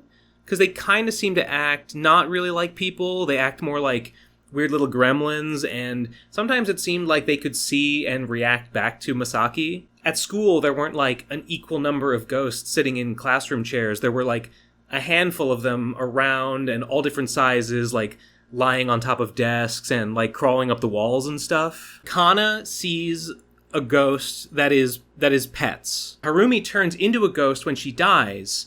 So are the ghosts dead people? And does that mean that Pets is dead? I would say yes, but then at the end of Shoegaze, Masaki brings the letter, the postcard that Kana had in her car, to the other timeline to give to Pets. So, like, unless he's planning to leave it on her grave or something, which I don't feel like is the implication. So what are the ghosts? I don't know. And I don't feel like it's my fault that I don't know. I feel like the show just isn't clear. There's no shame in admitting the information simply does not exist, and you cannot come to any definitive conclusions. That's the case with the ghosts in Shoegaze, as it unfortunately is with a lot of stuff in alternative and Shoegaze, and the Fooly Cooly sequels in general. Okay, I'm sure you've been waiting for me to address the elephant in the room, the worst thing that ever happened to this franchise. Yes, the bastards, they really went and did it. They really added gender to my Fooly Cooly. Masaki they-thems Harumi after Harumi goes back to the orange timeline, which, I mean, I guess I get it. Harumi's a girl in the pink timeline, but a boy in the orange timeline, so I guess gender neutral makes sense if you are talking about both versions simultaneously. But, like, only one version actually exists at a time, and Harumi is currently in the orange timeline, and if you ask right now, Harumi would say she's a boy. He's a boy. They're a boy. Whatever. Who fucking cares? It's just funny, though, that they tried to be, like, phrase it in, like, an inclusive way, but the result is still very clunky. But I'd been waiting to see if any of the sequels would have the guts to not include Haruko, and Shoegaze finally did it. Harumi kind of stands in for Haruko in some ways. She is an eccentric girl from another world who awakens feelings and throws our protagonist's life into chaos, sure. But she's still her own character, though, and she's very much not Haruko. Haruko would never get shot by police and fucking die. Shoegaze ends up feeling pretty unique as Fooly Cooly sequels go, and manages to mostly avoid the embarrassment of trying to be the original and failing. Even more so than Alternative, which was already less bad on that front than both Progressive and Grunge. The version of Adamus we see in Shoegaze has an unclear connection to the version we know from Fooly Cooly Classic. Is this an origin story for Adamus, and him eating the Kalabi Yao manifold explains the source of his power? Was he already godlike and just transformed from a bird into this whale serpent to eat it for some other reason. You could probably make a case for either interpretation, and you'd have just as much evidence backing you up. One thing Shoegaze does not explain is what the connection is between Atomisk, Kana, and this symbol, and the exotic reaction, despite a very clear connection being implied in Alternative, which is a bit of a letdown. Kanda's big declaration that the true source of NO all along wasn't horniness, but love, makes for a big cheesy moment that I kind of respect for its audacity, in theory. But also, wasn't that kind of already clear from Alternative? Did anyone think Kana was horny for pets? I didn't think that. But I don't know. I don't want to talk down The Pillow's music too much in Shoegaze. The Pillow's music, it's still good, but I honestly don't remember any standout tracks from Shoegaze. The songs aren't all new. Many of them are picks from The Pillow's older albums. Maybe all the best tracks were kind of already picked over by this point, or it could be as much down to the directing as the quality of the music itself. Maybe the show just doesn't do as good a job in highlighting the tracks and making them stand out. Ladybird Girl is a good song. I'm sure there's other good songs in Shoegaze too that I just didn't notice. Shoegaze's story mostly ties up loose ends, so I don't think there's too much analysis to be done on what it's trying to say. It continues the arcs of Kana and Kanda into some logical, if pretty depressing conclusions. Kanda seemed like a mostly well-meaning guy in Alternative who, despite having a history with Haruko, didn't seem that obsessed with her, so I can't say I would have expected him to ruin Kana's life and become a mad scientist all just to reunite with her, but I mean, here we are, I guess. Kana's arc of accepting the consequences of the decision she made to keep things the same is a logical progression from her themes of wanting nothing to change back from Alternative, although it does retroactively make the end of Alternative a lot less triumphant, seemingly accomplishing nothing other than quarantining off some segment of humanity into basically a doomed timeline. Or maybe you think Alternative is set in the future and Kana actually saved humanity by splitting off into another timeline from one in which the Earth was iron flat and destroyed. I don't know, man. Sure. Could be. Who knows? Well, there you have it. That's it. I've run out of Fooly Cooly to talk about. After Grunge and Shoegaze, Jason DeMarco said that the sequels were a success by Adult Swim standards, but that they wouldn't be making any more. I guess we'll just have to take his word for it. I meant what I said at the beginning. Fooly Cooly, the original OVA, is the best anime ever made, at least by my estimation. For as much time as I spent in this video explaining the plot and breaking down its themes and what it means, the real point of Fooly Cooly is the experience of it. Narrative, animation, music, voice acting, sound effects. Fooly Cooly is more than the sum of its parts, and all of its parts are world class. If you haven't seen it and somehow sat through this whole video anyway, you should still watch it. Me spoiling it for you will barely affect the viewing experience at all. When I was 15, I think, a friend of a friend lent me a VHS tape labeled Furikuri, containing the first 4 episodes in Japanese with English subtitles. I had never seen anything like it, and frankly, to this day, I still haven't. I copied that VHS on my VCR and watched it over and over without any clue that there were 2 more episodes. For a good while, I thought the show ended with Naota batting the satellite and saving Mabase. It was one of my most treasured media finds, and I told everyone I knew that they just had to check out this crazy show from the wacky land of the rising sun. You know, they just don't show this kind of thing on American TV. Later that year, though, I was floored when Adult Swim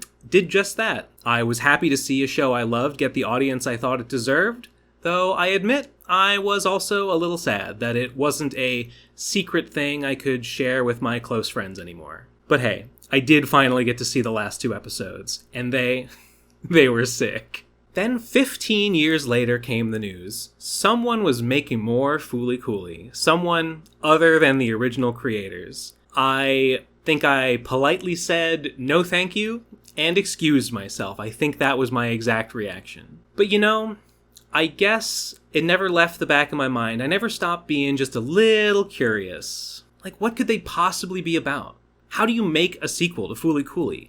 What were they thinking? And what if, just what if, against all odds, they were good? Wouldn't that be wild? So I went into this project not just willing, but wanting, hoping to discover that the Fooly Cooly sequels actually ruled in spite of everything. I am a bit disappointed that the Fooly Cooly sequels did not end up surprising me by being unexpectedly good, but at least I found a couple things I can be contrarian about and say, well, the Fooly Cooly sequels aren't all bad, actually. And I did find some things to like in them. Each show individually did contain something I thought worked, like Shonari and Hidomi. But taken as a whole, the sequels are incoherent. It's obvious there was no overarching vision of what they should be. The sequels add lore, but not in a purposeful way that amounts to much. Alternative and Shoegaze do form a set between them, but that set feels unrelated, even contradictory to what they're doing in Progressive, despite the early scripts hinting at interconnection. And Shoegaze is only in conversation with the original show and ignores the other sequels completely. I think I gave Alternative and Shoegaze a lot of credit for not being as bad as Progressive, and I do think that's true, but it's faint praise. Taken entirely on their own merits, I think they're alright shows. As follow-ups to the best anime ever made, I mean, give me a break. The fact that Alternative, Shoegaze, and Progressive all mostly look so normal, so generic anime, really just tells me that Production IG did not have their priorities in order when planning these things. I guess Progressive had that one episode. That was alright. They needed more stuff like that. To be even up for consideration as a real worthy successor to Fooly Cooly, the animation needs to be not even merely excellent, but to be unconventional and experimental. Damn, did I really just convince myself that Grunge is the best Fooly Cooly sequel because its animation is the most unique?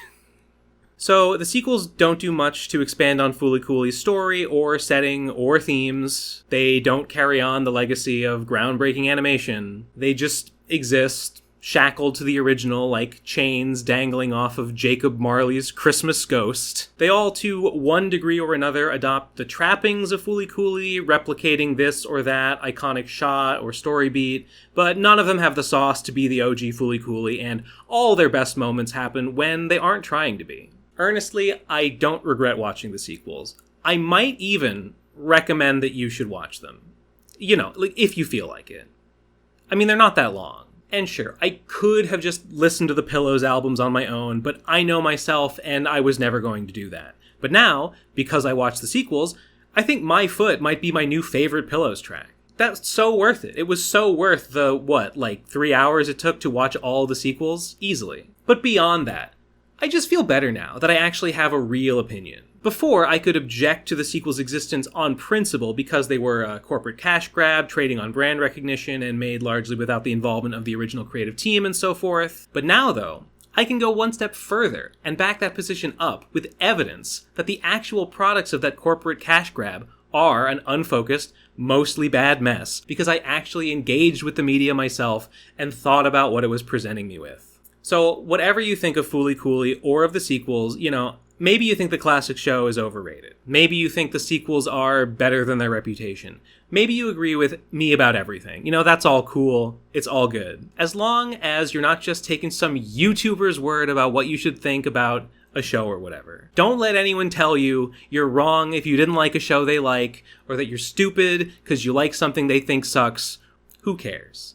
Adult Swim made their money back. The stakes at this point are low, literally zero. I just wanted to take this moment to emphasize the importance of coming to your own conclusions, because to me, that's what this project was about. I wanted to understand Fooly Cooly and the sequels as deeply as possible so that I could come to the most coherent, well-informed opinion possible about it all. And that's been this video. My attempt to do that. I hope you learned something interesting about Fooly Cooly, or at least enjoyed hearing me prattle on about it for 4 hours. This was a new style of video for me with a pre-written script. I hope it was a successful experiment, but let me know in the comments what you thought of this format. I'm able to make videos like this, or indeed at all, because people just like you give me money through means like Patreon memberships and YouTube memberships if you want to support my continued work and get early previews of new videos I'm working on, or with one-time donations through PayPal if you just like this video in particular and you want to say thank you for it. The links to do all that are down in the description, and I thank you ever so humbly if you decide to throw some change at this dancing monkey. Speaking of which, a humble thank you to all these generous change throwers whose names are scrolling by right now. Oh, by the way, do you like my succulents? I've been growing them on my windowsill for like a year. This one in the middle is starting to get a little bit leggy from lack of sunlight, unfortunately. Let me know in the comments which you think would win in a fight, this climbing aloe on the right or this jade tree on the left. Alright, goodbye.